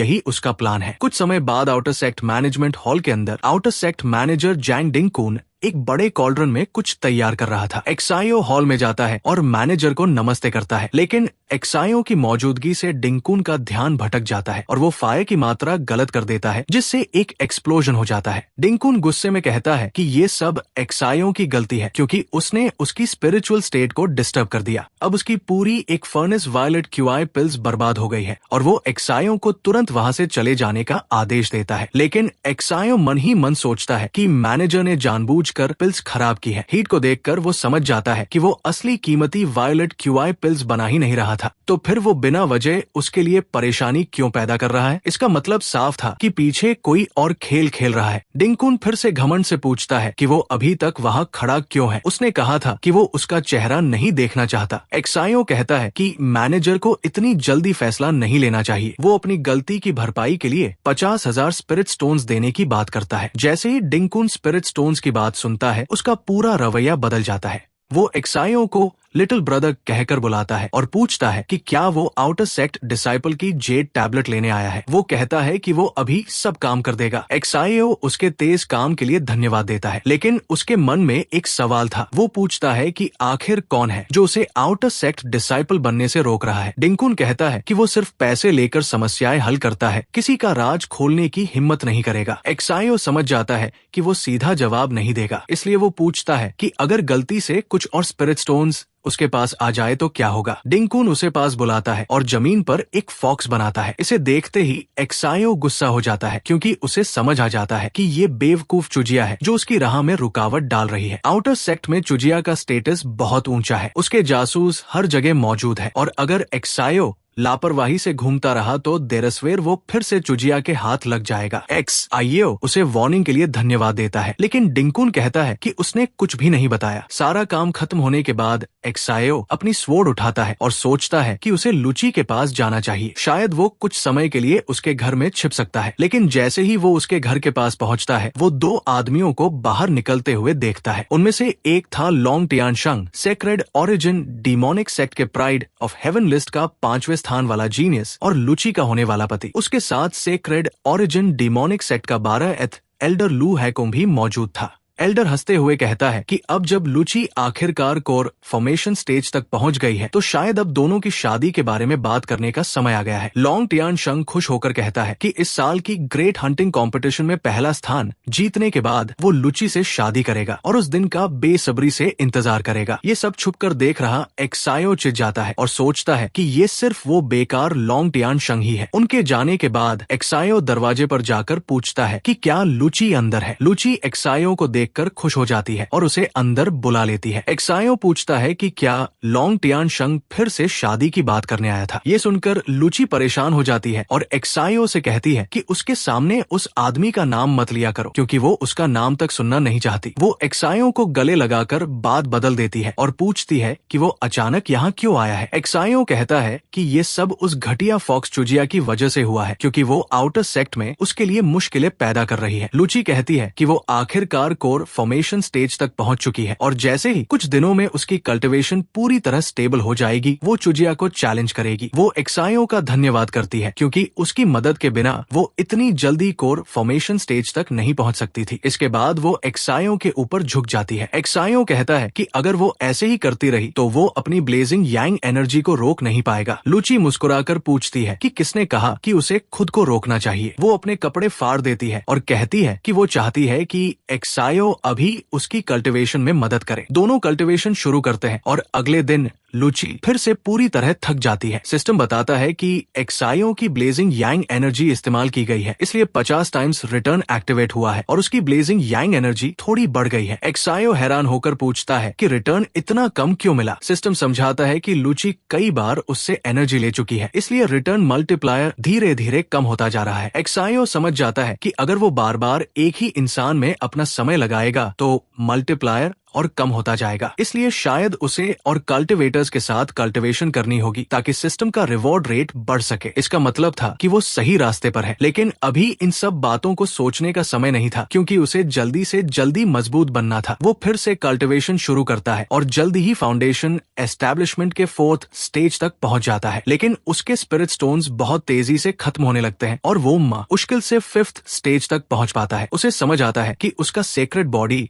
बहुत ज्यादा रिसोर्सेज खा रहा है, इसलिए उसे और स्पिरिट स्टोन्स इकट्ठा करने होंगे। अचानक उसे बाहर एक परछाई दिखाई देती है। वो खिड़की खोलकर पूछता है कि वहाँ कौन है, लेकिन सामने सेंट को देखकर वो चौंक जाता है। सेंट अपना परिचय देते हुए कहती है कि उसका नाम एनजिक्शन है और अब से वो उसे इसी नाम से बुला सकता है। एक्सायो पूछता है कि इतनी बड़ी हस्ती सिर्फ उससे मिलने क्यों आई है। जिक्शन लगातार उसे देखती रहती है और उसके पेट पर हाथ रखते हुए कहती है, मुझे तुम्हारी प्योर यांग एनर्जी चाहिए ताकि मैं अपनी कल्टिवेशन में उसका इस्तेमाल कर सकूं। एक्सायो उसे पीछे हटाते हुए पूरे सम्मान के साथ कहता है कि उसे इन चीजों के साथ मजाक नहीं करना चाहिए। उसके लेवल की टेक्निक्स को आगे के स्टेजेस में आगे बढ़ने में बहुत लंबा समय लगता है, इसलिए उसे उसकी मदद की जरूरत नहीं होगी। जिक्शन गुस्सा हो जाती है और कहती है कि एक्सायो बहुत बदतमीज हो गया है। वो अपनी पावर से उसे बेड पर धकेल देती है। एक्सायो उस भयानक स्पिरिचुअल प्रेशर की वजह से हिल भी नहीं पाता। सेंट कहती है कि अब बेकार बातों का समय नहीं है, इसलिए उसे सिर्फ हाँ या ना में जवाब देना है। एक्सायो कहता है कि जब वो इतनी प्यार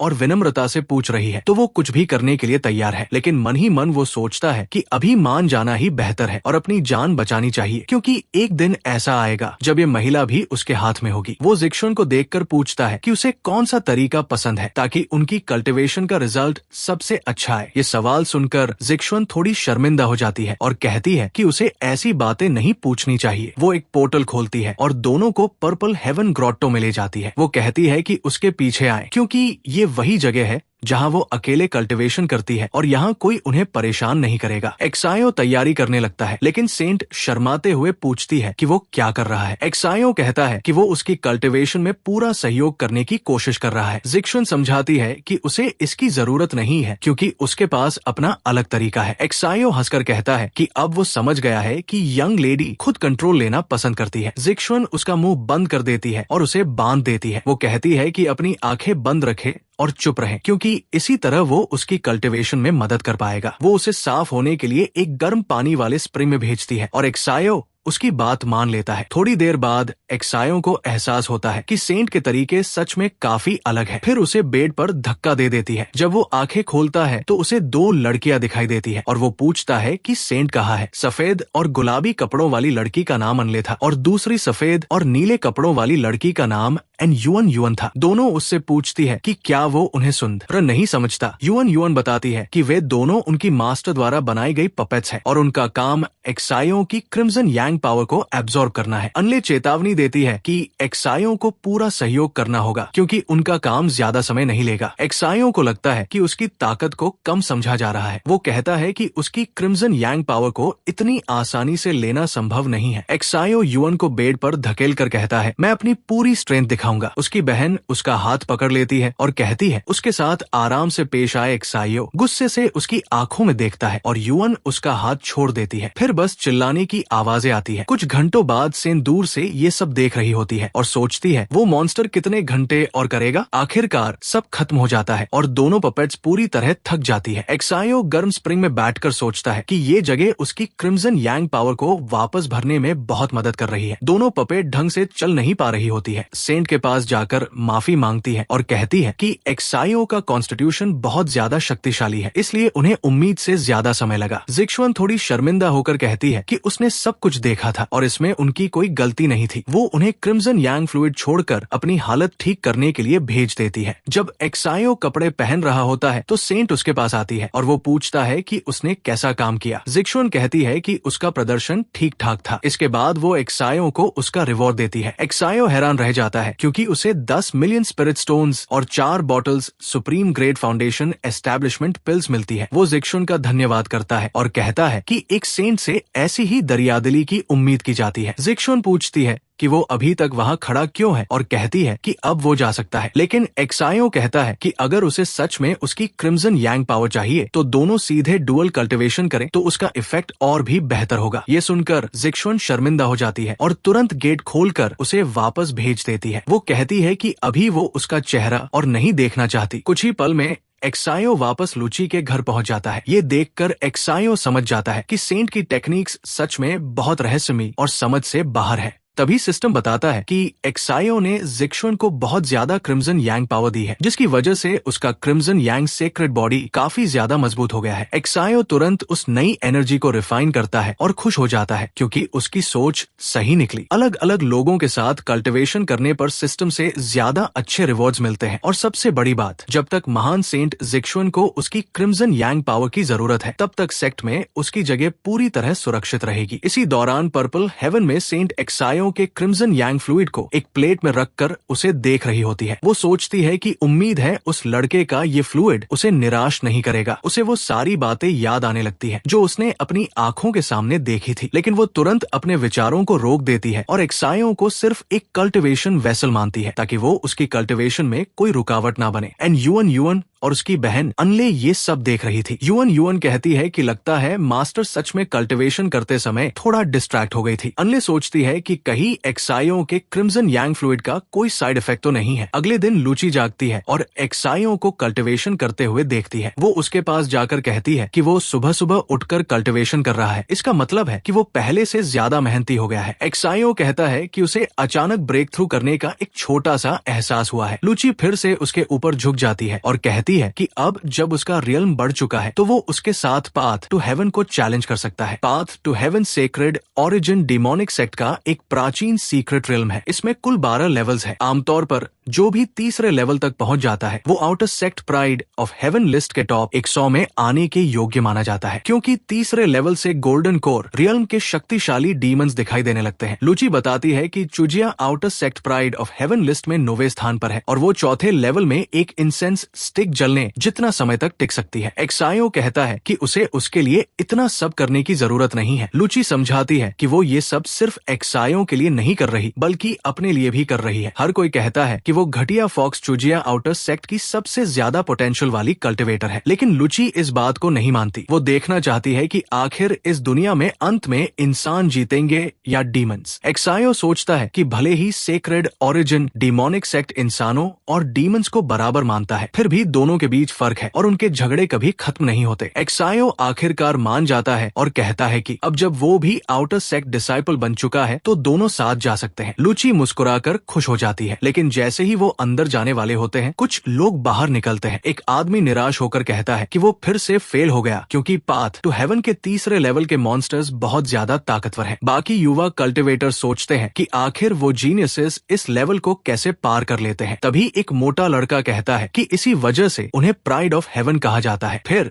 सभी नीति को देखकर झुक जाते हैं और कहते हैं कि वो बहुत कमाल का है क्योंकि इस बार पाथ टू हेवन को चैलेंज करने के बाद उसकी रैंकिंग 47 तक पहुंच गई है और स्पीड से वो जरूर टॉप 10 में पहुंच जाएगा। नीति हंसते हुए कहता है कि ये सब उसके टैलेंट और मेहनत का नतीजा है। हालांकि उसकी असली रैंकिंग अभी प्राइड ऑफ हेवन लिस्ट में 79वीं थी, लेकिन तभी उसकी नजर बगल में खड़ी चुजिया पर पड़ती है जो काफी नाराज दिख रही थी। वो चिल्लाकर कहती है कि वो ये ना भूले कि उसकी कल्टिवेशन बढ़ाने में उसी ने मदद की है, इसलिए उसे जल्दी से वो काम पूरा करना होगा जो उसने उसे दिया है। नीति तुरंत कहता है कि वो अभी ये काम करेगा। वो लूची के पास जाता है और कहता है कि क्या वो उस सुंदर लड़के के साथ पाथ टू हेवन चढ़ने वाली है जो दूसरों पर निर्भर होकर जीता है। लूची उसका मजाक उड़ाते हुए कहती है कि क्या एक्सायो सिर्फ एक सुंदर लड़का है, क्योंकि उसने सुना है कि उसी सुंदर लड़के ने उसे बुरी तरह हराया था। ये सुनकर नीति गुस्से में आ जाता है और कहता है कि एक्सायो ने उस समय क्योस का फायदा उठाकर उसे सरप्राइज कर दिया था। एक्सायो उसे पूरी तरह इग्नोर कर देता है और कहता है कि एक हारा हुआ इंसान इतना शोर नहीं मचाना चाहिए क्योंकि उन्हें अभी पाथ टू हेवन को चैलेंज करना है। नीति इतना गुस्सा हो जाता है कि वो एक्सायो पर अटैक करने दौड़ता है, लेकिन एक्सायो आसानी से उसका अटैक डॉज कर लेता है और लूची की रक्षा करता है। नीति जमीन पर एक टोकन फेंकता है और एक सर्कल बन जाता है। वो कहता है कि आउटर सेक्ट डिसाइपल नीति ने उसे ड्यूअल के लिए चैलेंज किया है और अब उसे एक्सेप्ट या रिफ्यूज करना होगा। उस बैरियर के बनने के बाद कोई और अंदर नहीं जा सकता। लुची एक्सायो से कहती है कि वो ये चैलेंज एक्सेप्ट ना करे क्योंकि नीति की कल्टीवेशन बहुत बढ़ चुकी है। वो कहती है कि उसे उसकी बातों में आकर अपना दिमाग नहीं खोना चाहिए। एक्सायो उसे शांत रहने के लिए कहता है क्योंकि उसे अच्छी तरह पता है कि वो क्या कर रहा है। एक्सायो अपने अपोनेंट की तरफ चलता है और कहता है कि वो इस ड्यूअल को थोड़ा ज्यादा इंटरेस्टिंग बनाना चाहता है। नीति मान जाता है और कहता है कि अगर वो हार गया तो एक्सायो की ग्रेड टू फ्लाइंग स्वॉर्ड उसे वापस कर देगा। एक्सायो कहता है कि ठीक है, तो फिर वो अपनी उंगली में पहनी स्टोरेज रिंग को दाव पर लगाएगा। चैलेंज कंफर्म हो जाता है और पूरे मैदान में हलचल मच जाती है। सभी लोग कहते हैं कि नीति उस सुंदर लड़के से लड़ रहा है जो पहले सर्वेंट कोर्टयार्ड में रहता था। साथ ही ये बात भी फैल जाती है कि एक्सायो के पास प्योर यांग बॉडी है और 9 यिन डिवाइन आर्ट की प्रैक्टिस करने वाली आउटर सेक्ट की कई कल्टिवेटर्स उसके साथ रह चुकी है। ये सुनकर लुची को जलन और गुस्सा दोनों आने लगते हैं। चुजिया इस मौके का फायदा उठाती है और उसे और ज्यादा भड़काते हुए कहती है कि वो हमेशा सोचती थी कि जब भी वो एक्सायो की एसेंस लेती थी तो वो इतना डिस्ट्रैक्टेड क्यों रहता था। अब उसे समझ आया कि उसकी वजह लुची जैसी लवर थी, लेकिन उसके हिसाब से ये अच्छी बात है क्योंकि जो पक्षी उड़कर भागने की कोशिश करता है उसका सबसे अच्छा अंत उसके अपने हाथों से खत्म होना ही है। वो नीति को आदेश देती है कि वो अपनी पूरी ताकत का इस्तेमाल करे और एक्सायो की जान या मौत की चिंता ना करे क्योंकि उसे वो मौका बर्बाद नहीं करना चाहिए जो उसने उसे दिया है। नीति आत्मविश्वास से कहता है कि वो उसे कभी निराश नहीं करेगा। इतना कहकर वो अपनी पूरी शक्ति रिलीज करता है और एक्सायो की तरफ तेजी से बढ़ने लगता है। लुची चिंता में आकर एक्सायो से कहती है कि उसे सावधान रहना चाहिए, लेकिन नीति अपनी पूरी ताकत के साथ अटैक करता है जिससे एक बहुत बड़ा एक्सप्लोजन हो जाता है। लोग हैरान होकर कहते हैं कि ये शैडो स्टेप्स है। नीति पहले से ही अपनी ताकत के लिए मशहूर था और अब जब उसने शैडो स्टेप्स को भी सीख लिया है तो उसकी पावर पहले से भी ज्यादा बढ़ गई है। सब कहते हैं कि यही तो प्राइड ऑफ हेवन के टॉप 100 कल्टिवेटर से उम्मीद की जाती है। उन्हें लगता है कि अब एक्सायो का खेल खत्म हो चुका है और शायद ये सेक्रेड ओरिजिन डिमोनिक सेक्ट के इतिहास का सबसे तेज ड्यूअल बनने वाला है। चुजिया सिर्फ हंसती है और कहती है कि कितना अफसोस है। अगर एक्सायो उसका आज्ञाकारी छोटा कुत्ता बनकर रहता तो शायद कुछ समय और जी सकता था, लेकिन जैसे ही वो जाने वाली होती है उसे आसपास के लोगों की हैरानी भरी आवाजें सुनाई देती है। लोग पूछते हैं कि ये कैसे संभव है। क्या एक्सायो ने सच में उस अटैक को रोक दिया? उन्हें अपनी आंखों पर विश्वास नहीं हो रहा था। एक्सायो बड़ी आसानी से नीति के सींग पकड़कर उसे रोक चुका था। वो बेवकूफ बैल हैरानी से पूछता है कि ये कैसे संभव है। एक्सायो उसका मजाक उड़ाते हुए पूछता है कि क्या वो खाना खाना भूल गया था। अगर उसके पास सिर्फ इतनी ही ताकत है तो ये लड़ाई बिल्कुल मजेदार नहीं होगी। चुजिया गुस्से में नीति से कहती है कि बेवकूफ बनना बंद करे और तुरंत वो पिल खा ले जो उसने उसे दी थी। नीति बिना कोई सवाल किए पिल खा लेता है और कहता है कि एक्सायो ने उसे ऐसा करने पर मजबूर किया है। जैसे ही वो पिल को निगलता है उसके शरीर से भयानक एनर्जी निकलने लगती है। नीति कहता है कि अब वो उसे अपना सबसे ताकतवर रूप दिखाएगा। अगले ही पल उसकी बुल डीमन फॉर्म एक्टिवेट हो जाती है। एक्सायो हैरान होकर देखता है कि नीति सच में एक विशाल बैल के रूप में बदल चुका है। लुची गुस्से में चुजिया से कहती है कि वो बहुत नीच है। उसे विश्वास नहीं हो रहा कि उसने ड्यूअल में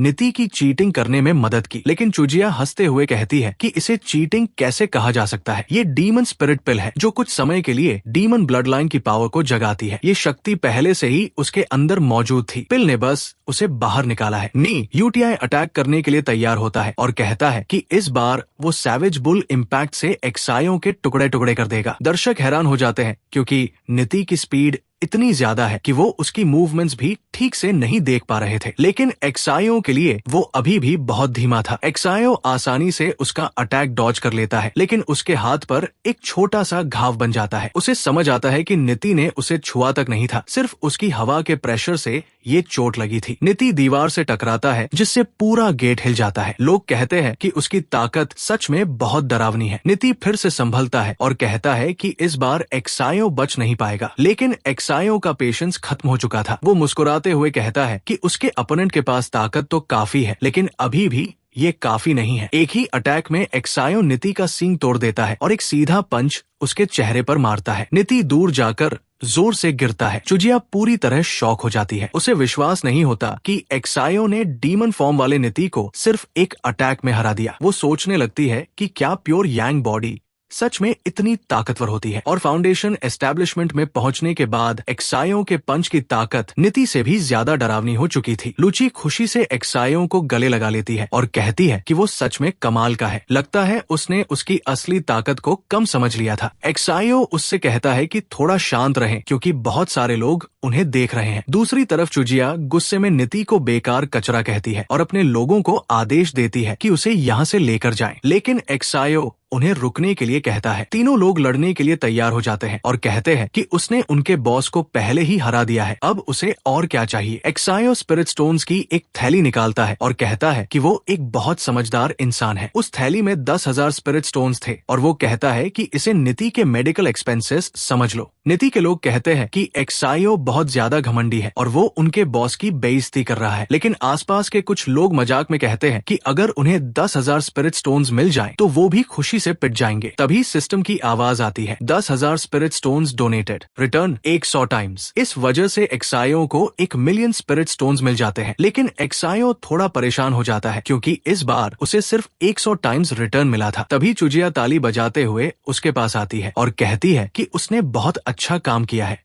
वो कहती है कि उसने हमेशा सोचा था कि एक्सायो खास है और अब वो उसे पहले से भी ज्यादा पसंद करने लगी है। अगर एक्सायो अभी वापस उसके पास आ जाए तो वो उसे उसकी हर इच्छा पूरी करके देगी। लेकिन एक्सायो उसका हाथ झटक देता है और कहता है कि वो उसके सामने खड़े होने के भी लायक नहीं है। ये सुनकर चुजिया बहुत गुस्सा हो जाती है और अपनी ऑरा रिलीज कर देती है। लेकिन लूची बीच में आ जाती है और कहती है कि एक्सायो कोई सामान नहीं है जिसे वो जब चाहे इस्तेमाल करके फेंक दे। साथ ही वो वादा करती है कि वो पाथ टू हेवन को चैलेंज करेगी और चुजिया की रैंकिंग को पीछे छोड़ देगी। उसके बाद वो चुजिया को एक सही ड्यूल में चैलेंज करेगी और एक्सायो को जो भी नुकसान उसने पहुंचाया है उसकी पूरी कीमत उसे चुकानी पड़ेगी। अंदर जाने से पहले एक्सायो लूची को धन्यवाद देता है और कहता है कि उसकी ये बातें सुनकर उसे बहुत अच्छा लगा। लूची हंसकर कहती है कि उसे खुशी है कि एक्सायो को उसकी बातें पसंद आई। इसके बाद दोनों साथ में पाथ टू हेवन को चैलेंज करने के लिए अंदर चले जाते हैं। बाहर खड़ी चुजिया गुस्से से भर जाती है और कसम खाती है कि वो दोनों को कभी शांति से जीने नहीं देगी। लोग आपस में बात करते हैं कि चुजिया फॉक्स ट्राइब की उभरती हुई प्रतिभा है और outer sect pride of heaven list में 9वें स्थान पर है। दूसरी तरफ लूची बारत एल्डर की पोती है। उसका स्टेटस बहुत ऊंचा है और उसकी सुंदरता भी चुजिया से किसी भी तरह कम नहीं है। फिर भी दोनों खूबसूरत लड़कियां एक्सायो के लिए आपस में लड़ रही थी। इसी बीच सेक्रेड ओरिजिन डिमोनिक सेक्ट की पवित्र भूमि 9 ड्रैगन स्वॉर्ड टूम के अंदर लॉन्ग टियान शंग अपनी बंद कल्टिवेशन कर रहा था। तभी उसे किसी की मौजूदगी महसूस होती है और वो तुरंत अपनी स्वॉर्ड से एक भयानक अटैक करता है जिससे सामने की हर चीज कट जाती है। लेकिन जब वो देखता है कि सामने वाला अभी भी जिंदा है तो वो थोड़ा हैरान हो जाता है। उसके सामने न्यू खड़ा था जिसने पहले हुई सारी घटनाएं देखी थी। वो लॉन्ग टियान शंग को बताता है कि आउटर सेक्ट में अफवाह फैली हुई है कि लूची एक सुंदर लड़के के लिए चुजिया से लड़ रही है। उसे डर था कि इससे लॉन्ग टियान शंग की रेप्यूटेशन खराब हो सकती है, इसलिए वो खुद ये खबर देने आया। लेकिन लॉन्ग टियान शंग गुस्से में पूछता है कि क्या उसने उसकी बंद कल्टिवेशन को सिर्फ इतनी छोटी बात के लिए डिस्टर्ब किया है। न्यू डरकर पीछे हट जाता है और माफी मांग कर जाने लगता है। लेकिन लॉन्ग टियान शंग उसे रुकने के लिए कहता है। जैसे ही न्यू पूछता है कि क्या कोई और आदेश है, लॉन्ग टियान शंग अचानक उस पर एक शक्तिशाली अटैक कर देता है। न्यू दूर जाकर गिरता है और घबराकर पूछता है कि उस पर अटैक क्यों किया गया। तब लॉन्ग टियान शंग उसे अपने सीने की तरफ देखने को कहता है। जब न्यू अपने सीने को देखता है तो वहाँ एक खास निशान बन चुका था। लॉन्ग टियान शंग बताता है कि ये उसकी कॉन्डेंस्ड स्वॉर्ड इंटेंट का हिस्सा है। न्यू समझ नहीं पाता तो लॉन्ग टियान शंग कहता है कि इस दुनिया में हमेशा कुछ ऐसी चींटियां होती है जो अपनी औकात भूल जाती है, इसलिए अब न्यू को जाकर उस चींटी को खत्म करना होगा। न्यू महसूस करता है कि उसकी ताकत बढ़ गई है और वो खुशी से लॉन्ग टियान शंग का धन्यवाद करता है। वहीं दूसरी तरफ पाथ टू हेवन में लूची एक्सायो को बताती है कि ये जगह अपने आप रिकॉर्ड करती है कि कोई डिसाइपल कितने फ्लोर्स पार कर सकता है, और क्योंकि ये एक्सायो की पहली बार है इसलिए दोनों को अलग अलग रास्तों पर भेज दिया जाएगा। अलग होने से पहले दोनों थोड़ा शर्माते हैं और लूची एक्सायो को गुड लक के लिए किस करती है। वो उसे सावधान रहने को कहती है, लेकिन एक्सायो मुस्कुराकर कहता है कि यहाँ सावधान रहने की जरूरत उसे नहीं बल्कि लूची को है। इसके बाद एक्सायो अकेले आगे बढ़ता है और उसके सामने कई विशाल डिमोनिक बीस्ट्स आ जाते हैं। सभी एक साथ उस पर अटैक करते हैं, लेकिन एक्सायो आसानी से हर अटैक को डॉज कर देता है। उसे हैरानी होती है कि पहले ही फ्लोर पर फाउंडेशन एस्टेब्लिशमेंट स्टेज के डिमोनिक बीस्ट्स है, क्योंकि नए आउटर सेक्ट डिसाइपल्स के लिए इसे पार करना बहुत मुश्किल होगा। कुछ देर तक मॉन्स्टर्स के अटैक से बचने के बाद एक्सायो कहता है कि अब उसकी बारी है। वो आगे बढ़ता है और अपनी जबरदस्त ताकत से सिर्फ एक ही अटैक में तीनों डिमोनिक बीस्ट्स को हरा देता है। इसके बाद पाथ टू हेवन घोषणा करता है कि पहला लेवल क्लियर हो गया है और एक्सायो को 3 रिवॉर्ड्स में से एक चुनना है। एक्सायो की नजर upper yellow grade technique blazing flame palm पर पड़ती है। वो बहुत खुश हो जाता है क्योंकि वो काफी समय से ऐसी कॉम्बैट टेक्निक ढूंढ रहा था जो उसके क्रिम्सन यांग सेक्रेट बॉडी के साथ मैच करे। बिना समय गवाए वो टेक्निक को चुन लेता है और तुरंत उसकी कल्टिवेशन शुरू कर देता है। सबसे पहले वो ट्रू सोलर फायर को अपने शरीर के अंदर गाइड करता है। कुछ ही समय में वो टेक्निक को मास्टर कर लेता है और टेस्ट करने के लिए सामने पड़े पत्थरों के ढेर को आसानी से नष्ट कर देता है। फिर वो कहता है कि अब लेवल 2 की तरफ बढ़ने का समय आ गया है। दूसरी तरफ तीसरे लेवल पर लुची भी पूरी ताकत से लड़ रही थी और जल्दी ही उसने उस स्टेज को क्लियर कर लिया। बाहर लोग रैंकिंग बोर्ड देखकर हैरान थे क्योंकि लुची तीसरा लेवल पार करके टॉप 50 में पहुंच चुकी थी और अब चौथे लेवल में प्रवेश कर रही थी। लोग कहते हैं कि आउटर सेक्ट का नंबर एक जीनियस नलिन चुआंग चौथे लेवल पर पूरे 1 घंटे तक टिक चुका था। अगर लुची कम से कम 15 मिनट तक वहां टिक जाती है तो वो प्राइड ऑफ हेवन लिस्ट के टॉप 10 में पहुंच जाएगी। लेकिन तभी अचानक रैंकिंग बोर्ड पर एक्सायो का नाम भी दिखाई देता है और सभी हैरान रह जाते हैं। सिर्फ पहला लेवल क्लियर करके एक्सायो टॉप 1000 में पहुंच गया था और उसका समय बेहद अविश्वसनीय था। कुछ लोग कहते हैं कि अगर उसने नीति को हरा दिया था जो तीसरे लेवल तक पहुंच चुका था तो उसके लिए वहां तक पहुंचना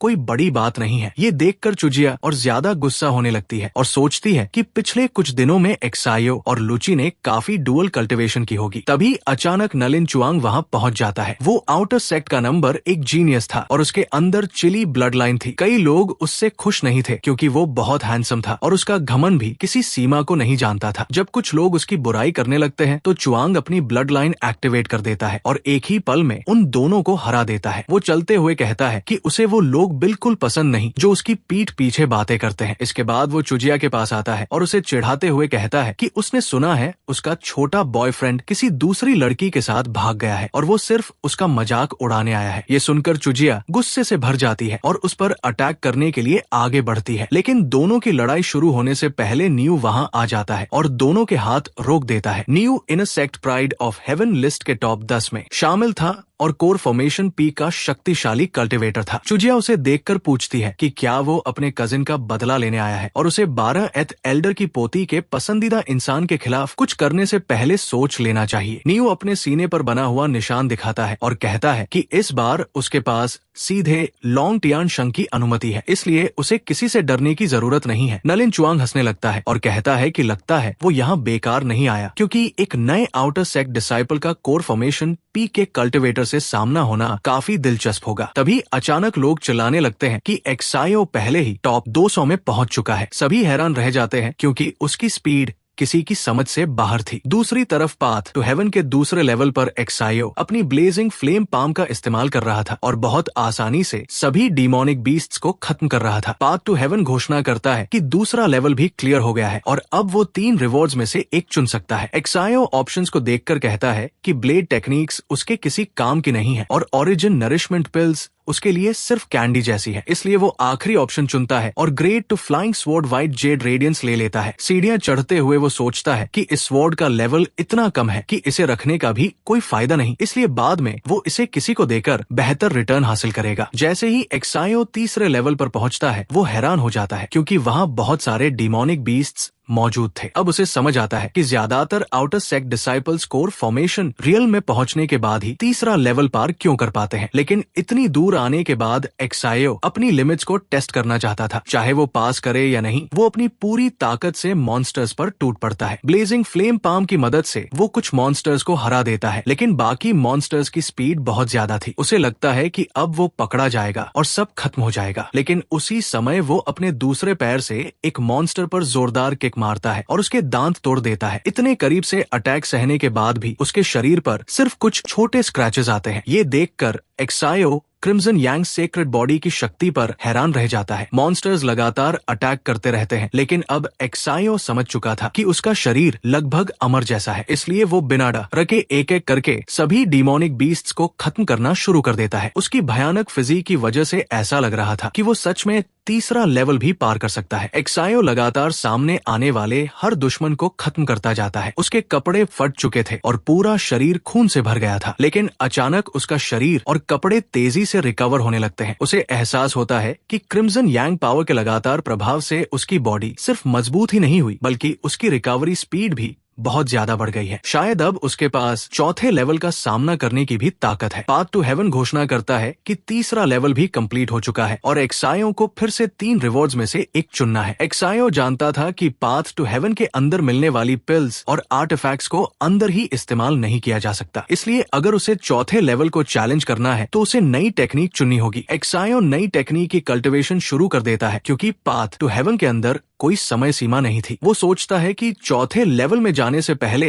इस टेक्निक को मास्टर करना ज्यादा सही होगा। बाहर मौजूद लोग इस बात पर विश्वास नहीं कर पा रहे थे और सोच रहे थे कि कहीं रैंकिंग बोर्ड में कोई गलती तो नहीं हो गई, लेकिन कुछ लोग कहते हैं कि वो मजाक कर रहे हैं क्या, क्योंकि हेवनली असेंशन मैट्रिक्स को सेक्रेड ओरिजिन पेट्रियार्क ने खुद बनाया था और पिछले 8000 सालों में इसने कभी एक भी गलती नहीं की। एक्सायो अब रैंकिंग में 13वें स्थान पर पहुंच चुका था और कोई समझ नहीं पा रहा था कि वो इतना बड़ा मॉन्स्टर कैसे बन गया। सिर्फ 15 मिनट में उसने तीसरा लेवल पार कर लिया था। भले ही ये सबसे अच्छा रिकॉर्ड नहीं था, लेकिन एक्सायो अभी सिर्फ फाउंडेशन एस्टैब्लिशमेंट के 5th स्टेज में था। कोर फॉर्मेशन रियल्म के कई कल्टिवेटर्स भी तीसरा लेवल इतनी स्पीड से क्लियर नहीं कर सकते थे। चुजिया अभी भी समझने की कोशिश कर रही थी कि आखिर उस लड़के को ऐसा कौन सा मौका मिला जिससे वो इतनी तेजी से मजबूत हो गया। तभी न्यूज़ सभी को चुप रहने के लिए कहता है और बोलता है कि ये सिर्फ outer sect pride of heaven list है। फिर भी सभी ऐसे रिएक्ट कर रहे हैं, जबकि आउटर सेक्ट उसके हिसाब से बेकार लोगों से भरा हुआ है। इसी दौरान लुची बाहर निकलती है। वो चौथे लेवल पर 15 मिनट तक टिकने में कामयाब हो गई थी, जिसकी वजह से वो अब प्राइड ऑफ हेवन लिस्ट में 9वें स्थान पर पहुंच गई और चुजिया 10वें स्थान पर चली गई। सभी लोग उसे बधाई देने लगते हैं, लेकिन लुची कहती है कि इसमें कोई बड़ी बात नहीं है। चुजिया ताना मारते हुए कहती है कि वो सिर्फ कुछ पोजीशंस ऊपर गई है और अब इतना घमंड कर रही है। लुची जवाब देती है कि हाँ, ये सिर्फ कुछ पोजीशंस थी, लेकिन एक खास फॉक्स से ऊपर जाने के लिए इतनी ही काफी थी। चुजिया कहती है कि उसे कोई फर्क नहीं पड़ता कि उसकी रैंकिंग नीचे गई है, क्योंकि इनर सेक्ट का न्यू यहाँ कुछ हिसाब बराबर करने आया है, इसलिए लुची एक्सायो को बचा नहीं पाएगी। लुची समझ जाती है कि ये शायद नीति का कजिन है और वो नीति की वजह से यहाँ आया है, लेकिन उसकी नजर लगातार एक्सायो पर टिकी हुई थी। इसी समय पाथ टू हेवन के अंदर एक्सायो अपनी कल्टिवेशन पूरी कर चुका था। वो अपनी आंखें खोलता है और पर्पल लाइटनिंग बाइंड का इस्तेमाल करता है, जिससे एक जबरदस्त इम्पैक्ट पैदा होता है। वो कहता है कि लाइटनिंग एट्रीब्यूट टेक्निक्स को सीखना सच में मुश्किल होता है और अगर उसकी कंप्रहेंशन इतनी ज्यादा ना होती तो वो आधे घंटे में इसकी बेसिक्स भी नहीं सीख पाता। साथ ही पर्पल लाइटनिंग बाइंड की रेंज काफी बड़ी थी, इसलिए कई दुश्मनों से एक साथ लड़ने के लिए ये टेक्निक बिल्कुल परफेक्ट थी। एक्सायो खड़ा होता है और कहता है कि उसने काफी आराम कर लिया है और अब समय आ गया है कि चौथे लेवल पर उसका इंतजार कर रहे दुश्मन को देखा जाए। लेकिन जैसे ही एक्सायो चौथे लेवल में एंट्री करता है, वहाँ उसे सिर्फ एक डिमोनिक बीस्ट दिखाई देता है। फिर भी उस एक बीस्ट का प्रेशर बेहद डरावना था। एक्सायो समझ जाता है कि अब उसके पास अपनी पूरी ताकत लगाने के अलावा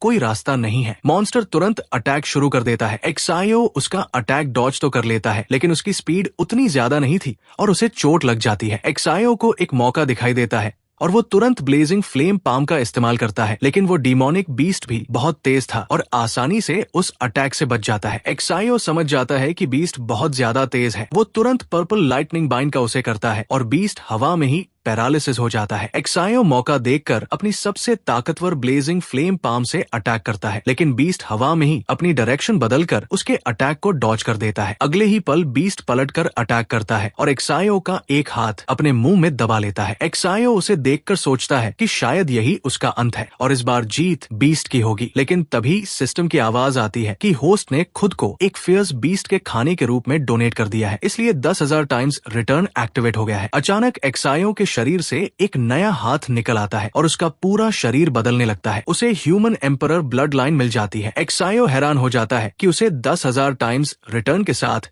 इतनी बड़ी ब्लड लाइन मिली है। सिस्टम बताता है कि शुरुआत के समय 10,000 रेसेस एक साथ पैदा हुई थी और सभी सुप्रीमेसी के लिए एक दूसरे से लड़ रही थी। उस समय ह्यूमन रेस कमजोर हो गई थी और लगभग खत्म होने वाली थी। तभी इंसानों के बीच कई सुप्रीम एक्सपर्ट्स सामने आए जिन्होंने ह्यूमन रेस के सभी दुश्मनों को खत्म कर दिया। उन्होंने अपनी बॉडी और ब्लड लाइन को लिमिट तक पहुंचाकर इतनी भयानक कॉम्बैट पावर हासिल की कि उन्होंने पूरे युद्ध का रुख बदल दिया और ह्यूमन रेस को बचा लिया। ये सुनकर एक्सायो बहुत एक्साइटेड हो जाता है और कहता है कि शायद एक दिन वो भी स्टार्स के बीच चलेगा और सभी इन्वेडर्स को खत्म करेगा। ह्यूमन एम्परर ब्लड लाइन मिलने के बाद उसके शरीर से एक बेहद खतरनाक ऑरा निकलने लगता है। सिर्फ एक अटैक में वो आधी जगह को तबाह कर देता है, जिससे लेपर्ड जैसा बीस्ट डर जाता है। एक्सायो मुस्कुराकर लेपर्ड से पूछता है कि क्या वो अभी भी खेलना चाहता है। डरने के बावजूद लेपर्ड फिर से उसकी तरफ दौड़ता है, लेकिन अब एक्सायो को उसकी स्पीड पहले के मुकाबले बहुत धीमी लगती है। वो आसानी से उसके सारे अटैक्स डॉज कर देता है और सिर्फ एक पंच में लेपर्ड को 2 टुकड़ों में काट देता है। पाथ टू हेवन घोषणा करता है कि चौथा लेवल क्लियर हो चुका है और एक्सायो को 3 रिवॉर्ड्स में से एक चुनना है। उसके सामने grade 4 wind path pill, grade 4 magic treasure cold descent spear और mid level mystic grade technique great expansion monument hand मौजूद थी। एक्सायो कहता है कि तीनों चीजें बहुत अच्छी है, लेकिन वो सिर्फ एक ही चुन सकता है। वो पिल को चुनता है क्योंकि बाहर जाकर वो इसे किसी को गिफ्ट करके बड़ा रिटर्न हासिल कर सकता है। उसे पता था कि उसकी इतनी तेज प्रोग्रेस देखकर बाहर जरूर हंगामा मचा होगा। बाहर सभी लोग चिल्लाने लगते हैं कि एक्सायो की रैंकिंग फिर बदल गई है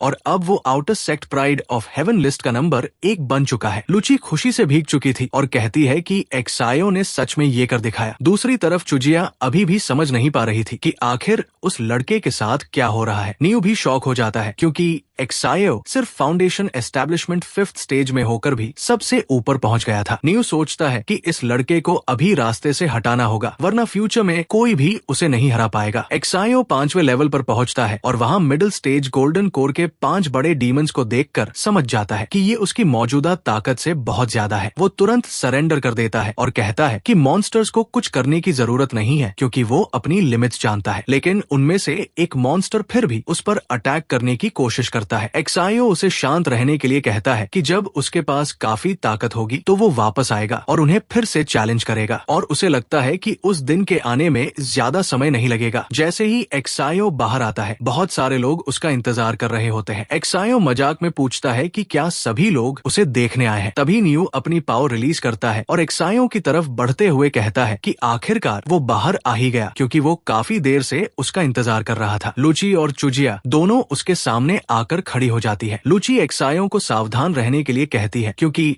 new inner sect pride of heaven list का 8वें स्थान का कोर फॉर्मेशन पीक एक्सपर्ट है। चुजिया भी एक्सायो से कहती है कि वो आगे बढ़ जाए क्योंकि वो दोनों मिलकर न्यू को रोक लेंगी। एक्सायो थोड़ा हैरान हो जाता है क्योंकि लुची का उसकी मदद करना समझ में आता है, लेकिन चुजिया से उसे ऐसी उम्मीद नहीं थी। चुजिया बताती है कि उसके अपने कारण है। न्यू ये देखकर समझ जाता है कि दोनों लड़कियां एक्सायो की रक्षा इसलिए कर रही है क्योंकि उनके पीछे मौजूद बड़े लोग पहले ही एक्सायो का टैलेंट देख चुके हैं। इसलिए न्यू फैसला करता है कि एल्डर्स के आने से पहले उसे एक्सायो को खत्म करना होगा। वो दोनों को धक्का देकर अलग कर देता है और कहता है कि वो अपने कजिन का बदला लेने आया है और कोई उसे नहीं रोक सकता। एक्सायो थोड़ा स्ट्रेचिंग करता है और मुस्कुराकर कहता है कि अभी तो उसका वार्म अप खत्म हुआ है, अब वो कोर फॉर्मेशन पीक कल्टिवेटर की असली ताकत को टेस्ट करेगा। वो human emperor blood line activate करके न्यू की तरफ दौड़ पड़ता है और दोनों की टक्कर से एक बहुत बड़ा एक्सप्लोजन हो जाता है। सभी लोग हैरान हो जाते हैं क्योंकि फाउंडेशन एस्टेब्लिशमेंट 5th स्टेज का इंसान सीधे कोर फॉर्मेशन पीक एक्सपर्ट के अटैक्स को झेल रहा था। इसके अलावा एक्सायो के शरीर से निकलने वाली रोशनी ह्यूमन एम्परर ब्लड लाइन की निशानी थी। एक्सायो सिर्फ एक हाथ से न्यू का पंच रोक देता है और कहता है कि सिर्फ ब्रूट फोर्स के भरोसे न्यू उसे नहीं हरा सकता। न्यू भी शॉक हो जाता है और सोचता है कि इस लड़के के अंदर आखिर कितने सीक्रेट्स छिपे हुए हैं। अब वो समझ चुका था कि वो इसे हल्के में नहीं ले सकता। वो एक्सायो को पीछे धकेलने की कोशिश करता है और दोनों लड़कियां चिल्लाकर एक्सायो को भागने के लिए कहती है। न्यू चिल्लाकर कहता है कि अब एक्सायो उसकी स्वॉर्ड इंटेंट के नीचे मरेगा और उसे इतना लंबा जीने पर खुश होना चाहिए। एक्सायो पीछे हटने की कोशिश करता है लेकिन स्वॉर्ड इंटेंट बहुत ज्यादा तेज थी। तभी उसे समझ आ जाता है कि ये लॉन्ग टियान शंग की स्वॉर्ड इंटेंट है। एक्सायो तुरंत अपनी ह्यूमन एम्परर ब्लड लाइन को दोबारा एक्टिवेट करता है और खुद को बचाने के लिए अपनी पूरी पावर लगा देता है। तभी एक बहुत बड़ा एक्सप्लोजन होता है और लुची जोर से एक्सायो का नाम चिल्लाती है, लेकिन चुजिया उसे बताती है कि अब कुछ नहीं हो सकता क्योंकि ये नेसेंट सोल कल्टिवेटर की स्वॉर्ड इंटेंट है। फाउंडेशन एस्टैब्लिशमेंट स्टेज में एक्सायो शायद अब तक राख बन चुका होगा। चुजिया मन ही मन सोचती है कि अब वो अपना मिशन पूरा नहीं कर पाएगी और ये बात उसे बहुत परेशान कर रही थी। दूसरी तरफ नियो हंसने लगता है और कहता है कि यही होता है जब कोई अपनी औकात भूलकर किसी बड़े इंसान को नाराज करता है। लुची बहुत गुस्सा हो जाती है, लेकिन तभी सभी को किसी के खांसने की आवाज सुनाई देती है। सब देखते हैं कि एक्सायो का शरीर पूरी तरह घायल हो चुका था, लेकिन उसके चेहरे पर अब भी मुस्कान थी। वो पूछता है कि क्या यही उस बच्चे की स्वॉर्ड इंटेंट है, क्योंकि उसके लिए ये कोई खास चीज नहीं है। हालांकि उसका एक हाथ पूरी तरह कट चुका था। न्यू समझ नहीं पाता कि ये कैसे संभव है, क्योंकि कोई और होता तो पूरी तरह खत्म हो चुका होता। न्यू आगे बढ़ता है और कहता है कि एक्सायो अपनी लिमिट तक पहुंच चुका है, इसलिए अब वो सब खत्म कर देगा। लुची उसे रोकने की कोशिश करती है, लेकिन न्यू उसे दूर फेंक देता है और रास्ते से हटने के लिए कहता है। जैसे ही वो आखिरी अटैक करने वाला होता है, एक्सायो सोचता है कि उसके शरीर में अब हिलने तक की ताकत नहीं बची, लेकिन तभी एक भयानक प्रेशर न्यू पर गिरता है और उसे जमीन में दबा देता है। न्यू ऊपर देखकर चिल्लाता है कि उसकी राह में आने की हिम्मत किसने की। तभी सेंट जिक्शन सामने आती है और कहती है किसी को इससे कोई परेशानी है। न्यू तुरंत घुटनों पर बैठ जाता है और कहता है कि वो कभी भी उसके किसी फैसले या एक्शन पर सवाल करने की हिम्मत नहीं करेगा, लेकिन वो ये नहीं समझ पा रहा था कि सेंट खुद वहाँ क्यों आई है। सभी लोग उसके सामने झुक जाते हैं। जिक्शन एक्सायो को देखकर कहती है कि उसने जो कुछ किया उससे वो सच में हैरान है। एक्सायो outer sect pride of heaven list में नंबर 1 तक पहुंच गया था। भले ही ये कोई बहुत बड़ी बात नहीं है, लेकिन अपनी मौजूदा कल्टिवेशन के साथ वहां तक पहुंचना सेक्रेड ओरिजिन डीमोनिक सेक्ट के पूरे इतिहास में सिर्फ एक्सायो ही कर पाया था। उसकी जबरदस्त रिको वेरी की वजह से एक्सायो लगभग पूरी तरह ठीक हो चुका था। वो हंसकर कहता है कि ये सब सिर्फ उसकी किस्मत थी। तभी जिक्शन उसकी तरफ अपना हाथ बढ़ाती है और पूछती है कि क्या वो उसे अपना मास्टर बनाना चाहेगा, लेकिन तभी 3 और एल्डर्स वहां आ जाते हैं और चिल्लाते हैं कि उन्होंने सुना है आउटर सेक्ट में एक सुप्रीम ह्यूमन जीनियस पैदा हुआ है, इसलिए वो उसे अपनी आंखों से देखने आए हैं। स्वॉर्ड एल्डर कहता है कि कोई भी उससे मुकाबला करने की कोशिश ना करे, क्योंकि वो 800 सालों से एक ह्यूमन जीनियस डिसाइपल का इंतजार कर रहा था। लेकिन बाकी दोनों एल्डर्स पीछे हटने को तैयार नहीं थे और कहते हैं कि वो उस लड़के को छोड़ने वाले नहीं है। एक डिसाइपल हैरान होकर पूछता है कि ये बूढ़े लोग कौन है। तब उसका दोस्त बताता है कि ऐसे बात मत करो, क्योंकि ये सेक्रेड ओरिजिन डीमोनिक सेक्ट के ह्यूमन एल्डर्स है। 5वें एल्डर सिलंग जो एक फॉर्मेशन मास्टर है, जिक्शन से बहस करते हुए कहता है कि वो पहले ही बहुत आगे बढ़ चुकी है। इंसानों के लिए इतने बड़े जीनियस का मिलना आसान नहीं था, इसलिए वो उसे डीमोनिक रेस के हाथों नहीं जाने देंगे। उसकी फॉर्मेशन स्किल्स इतनी जबरदस्त थी कि पूरा सेक्ट उनका सम्मान करता था। 7वें एल्डर फन डॉम भी कहते हैं कि जिक्शन पहले ही जूलिंग को अपने पास ले चुकी है, इसलिए वो इस ह्यूमन जीनियस को भी नहीं ले सकती। भले ही उनकी लड़ने की पावर ज्यादा मशहूर नहीं थी, लेकिन वो एक महान एल्केमी मास्टर थे। 3रे एल्डर दुगुजैन कहते हैं कि कल्टिवेशन वर्ल्ड में आखिरकार असली चीज ताकत होती है। अगर एक्सायो उन्हें अपना मास्टर चुनता है तो वो उसे ग्रेड 7 या उससे ऊपर के पूरे डिफेंसिव धर्मा ट्रेजर्स देंगे और heaven and earth battle art सिखाएंगे, जिसे मास्टर करने में उन्हें पूरी जिंदगी लग गई थी। इसी टेक्निक की मदद से उन्होंने एंशिएंट फॉरबिडन जोन की गहराइयों तक अपना रास्ता बनाया और इसी वजह से वो 3rd एल्डर बने। सभी लोग हैरान थे क्योंकि डीमोनिक सेक्ट में सिर्फ 4 ह्यूमन एल्डर्स थे और उनमें से 3 एक साथ एक्सायो के लिए आ गए थे। एक्सायो का टैलेंट इतना डरावना था कि डायरेक्ट पर्सनल डिसाइपल बनना ही किसी के लिए सपने जैसा था। जिक्शन और तीनों एल्डर्स एक्सायो को चारों तरफ से घेर लेते हैं और अपनी ऑरा रिलीज करके पूछते हैं कि वो किसे अपना मास्टर चुनेगा। एक्सायो मुस्कुराता है और कहता है कि शायद वो सभी को अपना मास्टर चुन सकता है। ये सुनकर तीनों एल्डर्स हैरान रह जाते हैं। जिक्शन हंसते हुए कहती है कि उसे कोई परेशानी नहीं है, अब फैसला तीनों एल्डर्स पर है। जो सिलंग थोड़ा चिंतित होकर कहता है कि फॉर्मेशन मास्टर की लिनिएज में बहुत ज्यादा समय लगाकर फॉर्मेशंस की स्टडी करनी पड़ती है। दुगुजैन कहते हैं कि कॉम्बैट पावर बढ़ाने के लिए बिना रुके लगातार ट्रेनिंग करनी पड़ती है। फन डॉम भी कहते हैं कि एल्केमी मास्टर बनने में भी बहुत समय लगता है, इसलिए एक साथ सब पर ध्यान देना लगभग नामुमकिन है। तभी एक्सायो फिर से human emperor blood line release करता है और कहता है कि वो तीनों एल्डर्स की उम्मीदों को कैसे तोड़ सकता है, इसलिए वो सुझाव देता है कि वो हर एल्डर के साथ 3 दिन बिताएगा और उनसे अलग अलग सीखेगा। उसके बाद वो एक टेस्ट देगा और अगर सबसे कम समय में तीनों एल्डर्स की उम्मीदों पर खरा उतर गया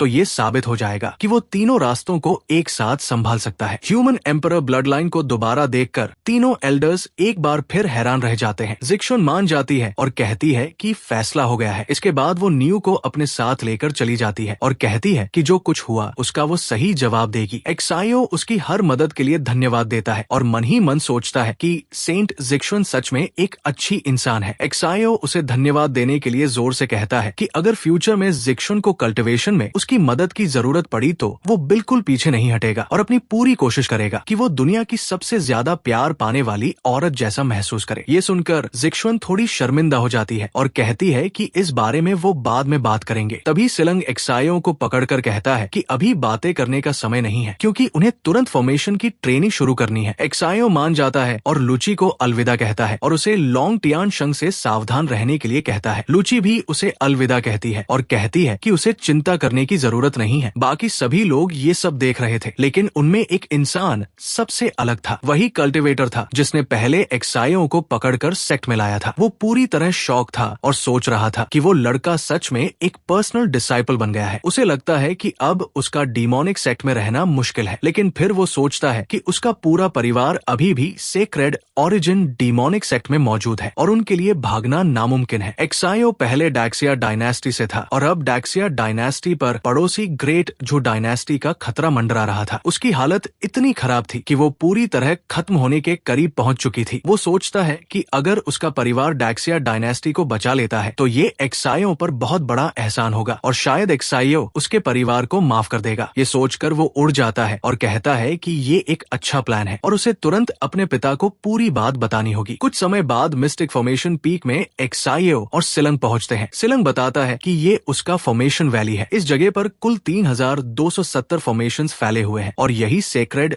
ओरिजिन डीमोनिक सेक्ट के माउंटेन प्रोटेक्शन फॉर्मेशन का सबसे जरूरी हिस्सा है। सिलंग बताता है कि जब ये फॉर्मेशन पूरी तरह एक्टिवेट हो जाता है तो ये पूरी सेक्ट की सबसे सुरक्षित जगह बन जाती है। एक्सायो आसपास देखकर पूछता है कि क्या इसका मतलब पाथ टू हेवन के फॉर्मेशंस भी एल्डर सिलंग ने बनाए थे। ये सुनकर सिलंग हैरान हो जाता है और कहता है कि भले ही वो फॉर्मेशन का बड़ा जीनियस है लेकिन अपनी पूरी जिंदगी लगाने के बाद भी वो पाथ टू हेवन जैसी सुप्रीम फॉर्मेशन कभी नहीं बना सकता। वो बताता है कि पाथ टू हेवन को सेक्रेड ओरिजिन पेट्रियार्क ने 8000 साल पहले खुद बनाया था। इसी फॉर्मेशन की वजह से सेक्रेड ओरिजिन डीमोनिक सेक्ट आज तक 10,000 डीमंस की दुनिया में मजबूती से खड़ा है और कोई भी उसका मुकाबला नहीं कर पाया है। एक्सायो को समझ आता है कि पेट्रियार्क कितना ज्यादा खतरनाक था। उसने सुना था कि सेक्ट बनाने के 1000 साल बाद पेट्रियार्क गायब हो गया था और उसे सोचकर हैरानी होती है कि क्या वो मर गया होगा। सिलंग कहता है कि किसी को नहीं पता कि पेट्रियार्क कहाँ गया। कुछ लोग कहते हैं कि उसने ट्रिब्यूलेशन पार करके ऊपर की दुनिया में एंट्री कर ली, जबकि कुछ लोगों का मानना है कि उसे कोई बहुत बड़ा सीक्रेट मिला था और किसी अनजान पाव ने उसे कैद कर दिया जिससे वो आज तक बाहर नहीं निकल पाया। दूसरी कहानी सुनकर एक्सायो हैरान हो जाता है और सोचता है कि आखिर कौन सी पावर इतनी मजबूत हो सकती है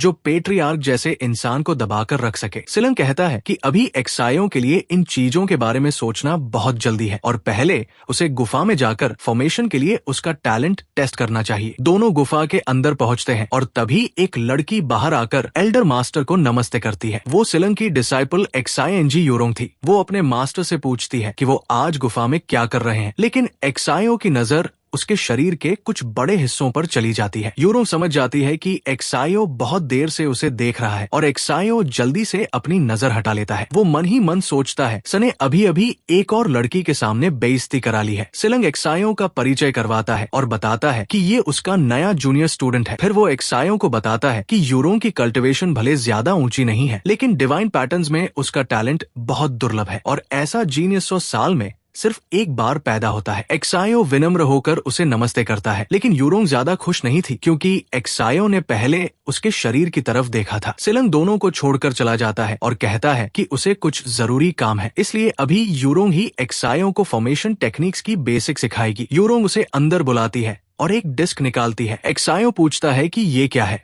यूरोंग बताती है कि ये डिवाइन पैटर्न डिस्क है और उसे बस इसे पकड़कर अपने माथे के बीच में लगाना है। वो कहती है कि उसे अपनी आंखों से नहीं बल्कि अपने दिल से इसे महसूस करने की कोशिश करनी होगी। एक्सायो ध्यान लगाता है और अचानक उसकी चेतना एक दूसरी जगह पहुंच जाती है। उसके सामने एक बहुत बड़ा डिस्क मौजूद था जो अजीब निशानों से भरा हुआ था। थोड़ी देर बाद यूरोंग उसके हाथ से डिस्क वापस ले लेती है और कहती है कि अभी के लिए इतना काफी है और पूछती है कि उसने अभी क्या देखा। एक्सायो बताता है कि उसने एक बड़ा डिस्क देखा जो अजीब सिंबल से भरा हुआ था। ये सुनकर यूरोंग थोड़ी हैरान होती है। वो पूछती है कि उसने कितने सिंबल्स देखे थे, क्योंकि पहली ही कोशिश में डिवाइन पैटर्न डिस्क को देख पाना बहुत बड़े टैलेंट की निशानी थी। एक्सायो याद करने की कोशिश करता है और कहता है कि उसे बिल्कुल सही याद नहीं है, लेकिन शायद उसने लगभग 1000 या उससे ज्यादा सिंबल्स देखे थे। हालांकि वो यकीन से कह सकता है कि ये 2000 से ज्यादा नहीं थे। ये सुनकर यूरोंग पूरी तरह हैरान हो जाती है, क्योंकि पहली बार में उसने खुद सिर्फ कुछ दर्जन डिवाइन पैटर्न्स ही देखे थे। एक्सायो पूछता है कि क्या वही सिंबल्स डिवाइन पैटर्न्स हैं जिनके बारे में वो बात कर रहे थे। यूरोंग कहती है कि बिल्कुल सही। इस दुनिया में हेवन और अर्थ की हर चीज एक नियम के हिसाब से चलती है और उस नियम को बनाए रखने वाले यही डिवाइन पैटर्न्स हैं जो स्पेस के हर कोने में छिपे हुए हैं। यूरोंग बताती है कि डिवाइन पैटर्न्स हर जगह मौजूद है और उनकी वैरायटी इतनी ज्यादा है कि आज तक कोई नहीं जान पाया कि दुनिया में कुल कितने तरह के डिवाइन पैटर्न्स हैं। वो बचपन से 30 साल से ज्यादा समय से फॉर्मेशंस की स्टडी कर रही है और ग्रेड 6 फॉर्मेशन मास्टर बनने के बाद भी वो सिर्फ 6700 से थोड़े ज्यादा वेरिएशंस को ही मास्टर कर पाई है। ये सुनकर एक्सायो हैरान हो जाता है और पूछता है कि क्या उसने सच में इतना कुछ सीख लिया है। फिर वो सोचने लगता है कि शायद फॉर्मेशन मास्टर बनने के लिए उसका टैलेंट काफी कम है। ये सुनकर यूरोंग को गुस्सा आ जाता है, क्योंकि उसे लगता है कि एक्सायो बस शो ऑफ कर रहा है, क्योंकि पहली ही कोशिश में उसने लगभग 2000 डिवाइन पैटर्न्स देख लिए थे। लेकिन वो इस बात को नजरअंदाज करती है और कहती है कि अब जब एक्सायो डिवाइन पैटर्न्स को देख सकता है तो अगला कदम उन्हें कंट्रोल करना सीखना है। एक्सायो एक्साइटेड होकर उससे पूछता है कि उसे क्या करना होगा। यूरोंग उसे ध्यान से देखने के लिए कहती है और अचानक दोनों एक अलग सबस्पेस में पहुंच जाते हैं। एक्सायो पूरी तरह हैरान होकर पूछता है कि क्या ये भी कोई फॉर्मेशन है। यूरोंग कहती है कि पूरी तरह नहीं, लेकिन इसे फॉर्मेशन जैसा ही समझा जा सकता है। इसके बाद वो कुछ डिवाइन पैटर्न्स को कंट्रोल करती है और बताती है कि ये उसकी मौजूदा पावर है। डिवाइन पैटर्न डिस्क की मदद से वो पैटर्न्स को बदलकर अलग अलग सीन्स बना सकती है। लेकिन कुछ देर बाद यूरोंग को चक्कर आने लगते हैं। एक्सायो ये देखकर उसके गिरने से पहले उसके तरबूजे पकड़ लेता है और पूछता है कि क्या वो ठीक है। यूरोंग भारी सांस लेते हुए कहती है कि वो ठीक है, बस डिवाइन पैटर्न्स को कंट्रोल करने में बहुत ज्यादा एनर्जी खर्च होती है। वो खुद को संभालती है और कहती है कि एक्सायो को उसकी मदद करने की जरूरत नहीं है, क्योंकि अब वो बेहतर महसूस कर रही है। वो समझाती है कि ऐसा इसलिए होता है क्योंकि फॉर्मेशंस पर उसकी पकड़ अच्छी है, लेकिन उसका टैलेंट और कल्टीवेशन ज्यादा नहीं है और वो अभी भी फाउंडेशन एस्टैब्लिशमेंट पीक पर ही अटकी हुई है। एक्सायो हैरान होकर कहता है कि कोर फॉर्मेशन तक पहुंचना इतना मुश्किल नहीं होना चाहिए। वो पूछता है कि क्या ग्रेड 5 ओरिजिन नरिशमेंट पिल भी उसकी समस्या को ठीक नहीं कर सकती। यूरोंग बताती है कि ग्रेड 6 पिल्स भी उस पर काम नहीं करती। उसके एल्डर मास्टर ने बताया था कि जन्म से ही उसका पर्पल मैंशन डैमेज है और उसकी मेरिडियंस सही तरीके से एनर्जी जमा नहीं कर पाती। जब तक उसे ग्रेड 8 ओरिजिन गैदरिंग पिल नहीं मिलेगी तब तक उसके लिए कोर फॉर्मेशन में एंट्री करना नामुमकिन है। ये सुनकर एक्सायो के दिमाग में एक आइडिया आता है। वो यूरोंग से पूछता है कि अगर वो उसके लिए ओरिजिन गैदरिंग पिल ले आए तो बदले में वो उसे क्या देगी। ये सुनकर यूरोंग बहुत एक्साइटेड हो जाती है और कहती है कि अगर उसे ग्रेड 8 ओरिजिन गैदरिंग पिल मिल गई तो वो अपनी सारी चीजें बेच देगी, अपनी सारी बचत निकाल देगी और जो कुछ भी उसके पास है सब एक्सायो को दे देगी। एक्सायो हंसकर कहता है कि उसे भी पता है कि ग्रेड 8 ओरिजिन गैदरिंग पिल ऐसी चीज नहीं है जिसे सिर्फ पैसे से खरीदा जा सके। ये सुनकर यूरोंग शर्मिंदा हो जाती है और कहती है कि अगर ये भी काफी नहीं है तो वो खुद को भी उसे दे देगी। ये सुनते ही एक्सायो बिना सोचे उसका हाथ पकड़ लेता है और डील पक्की कर देता है। यूरोंग को थोड़ा शक होता है और उसे लगता है जैसे एक्सायो ने चालाकी से उसे किसी जाल में फंसा दिया हो। एक्सायो कहता है कि उसके पास कुछ ओरिजिन नरिशमेंट पिल्स है और वो अभी के लिए उसे दे देगा। यूरोंग गहरी सांस लेकर उन पिल्स को स्वीकार कर लेती है और कहती है कि ये सभी ग्रेड 5 की है, लेकिन अब इनका उस पर कोई असर नहीं होगा। फिर भी वो एक्सायो का धन्यवाद करती है और उसके गिफ्ट को संभाल कर तरबूजों के बीच रख लेती है। जैसे ही वो पिल्स लेती है सिस्टम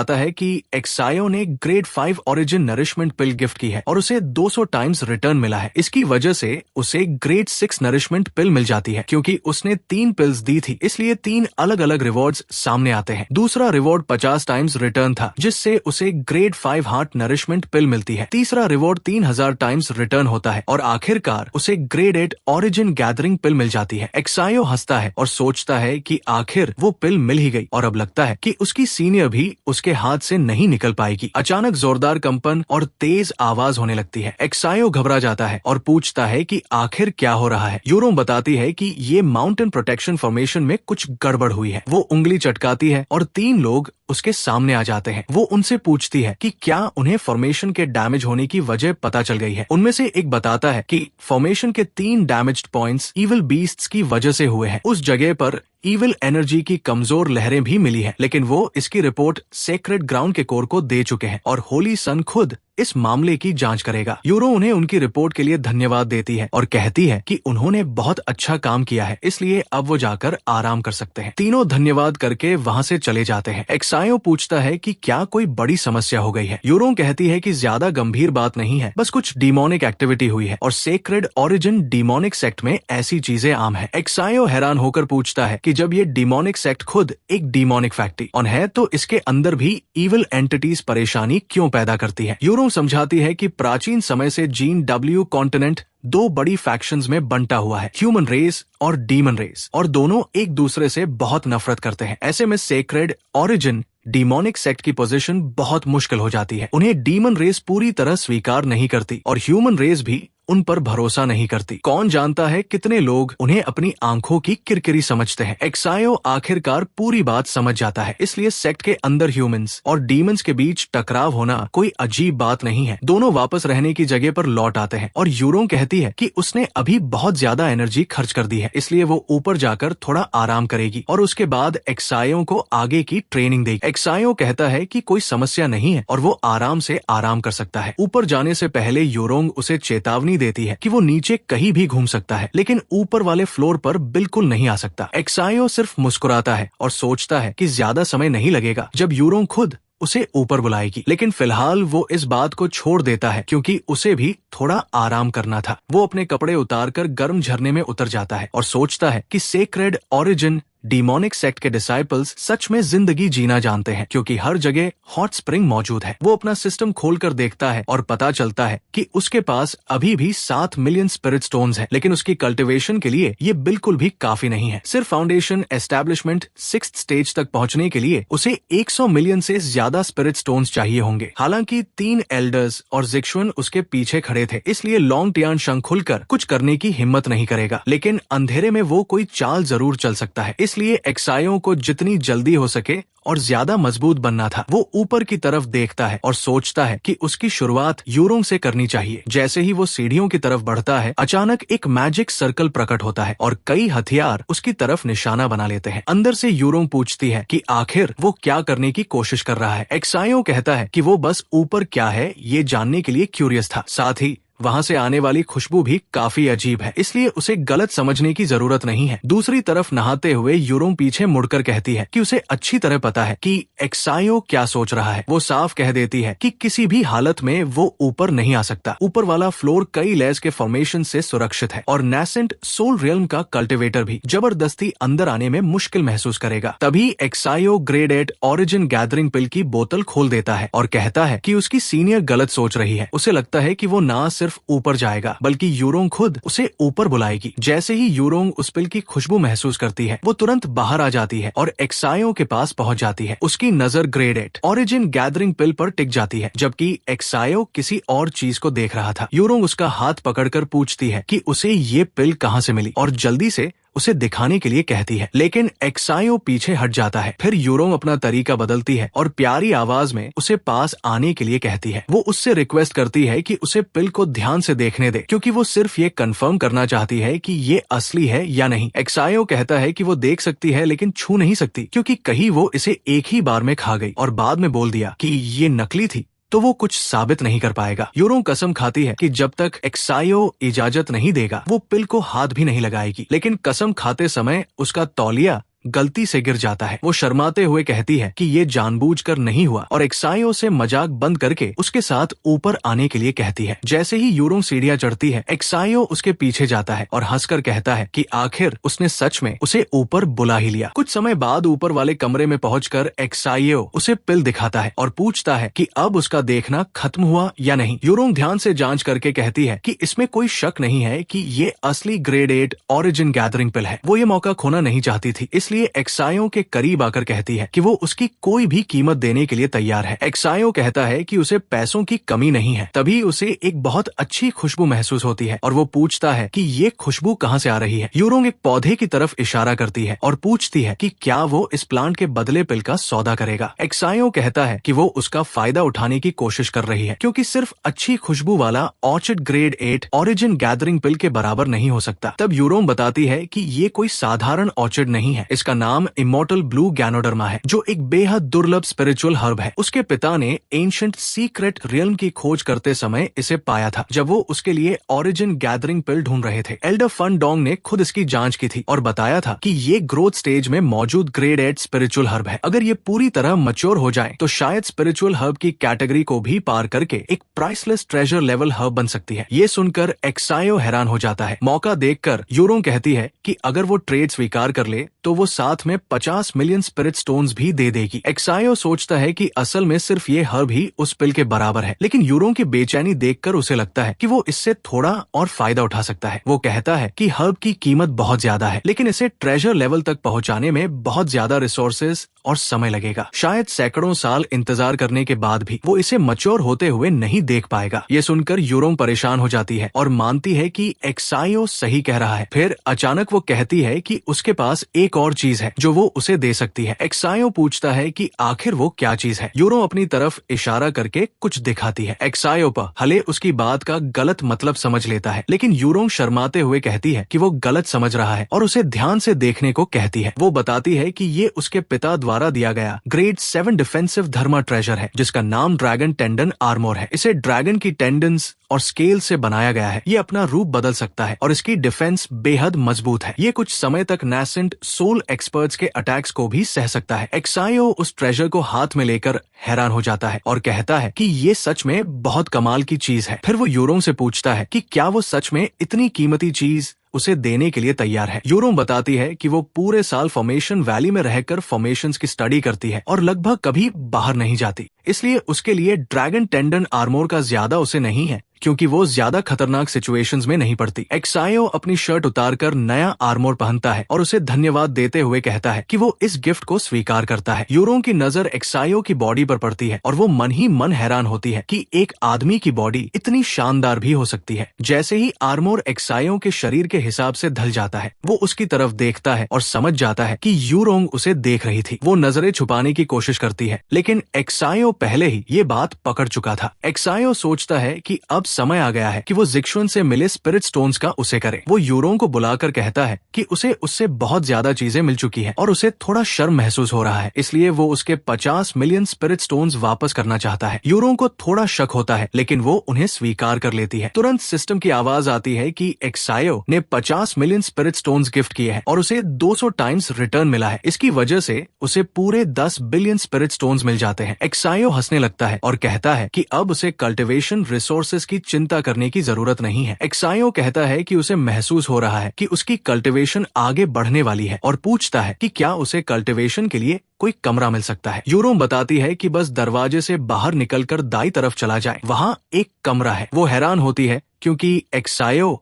अभी कुछ समय पहले ही ब्रेक थ्रू हुआ था और अब फिर से आगे बढ़ने वाला था। उसकी नजर में एक्सायो सच में एक मॉन्स्टर था। एक्सायो कमरे में जाकर दरवाजा बंद कर देता है और सिस्टम को कल्टीवेशन शुरू करने का आदेश देता है। वो ध्यान लगाकर अपने स्पिरिट स्टोन्स खर्च करना शुरू कर देता है। 3 दिन बाद यूरोंग बाहर बैठी सोच रही थी कि पूरे 3 दिन गुजर चुके हैं और पता नहीं एक्सायो की हालत कैसी होगी। उसी समय कमरे के अंदर एक्सायो लगातार कल्टीवेशन कर रहा था और अचानक उसके शरीर से बहुत ताकतवर एनर्जी निकलने लगती है। एक्सायो सफलतापूर्वक फाउंडेशन एस्टैब्लिशमेंट के 8th स्टेज तक पहुंच जाता है। उसका शरीर पहले से काफी बदल चुका था और वो कहता है कि 10 बिलियन स्पिरिट स्टोन्स बिल्कुल उतने ही थे जितने उसे 8th स्टेज तक पहुंचने के लिए चाहिए थे। इससे उसे समझ आ गया कि उसकी कॉन्स्टिट्यूशन सच में बहुत डरावनी है। भाइयों, आज की वीडियो में बस इतना ही। मिलते हैं नेक्स्ट पार्ट में। तब तक के लिए जो भाई चैनल पर नए हैं, चैनल को सब्सक्राइब करें और बेल आइकॉन ऑन कर लें ताकि अगली वीडियो आप सभी को सबसे पहले मिले।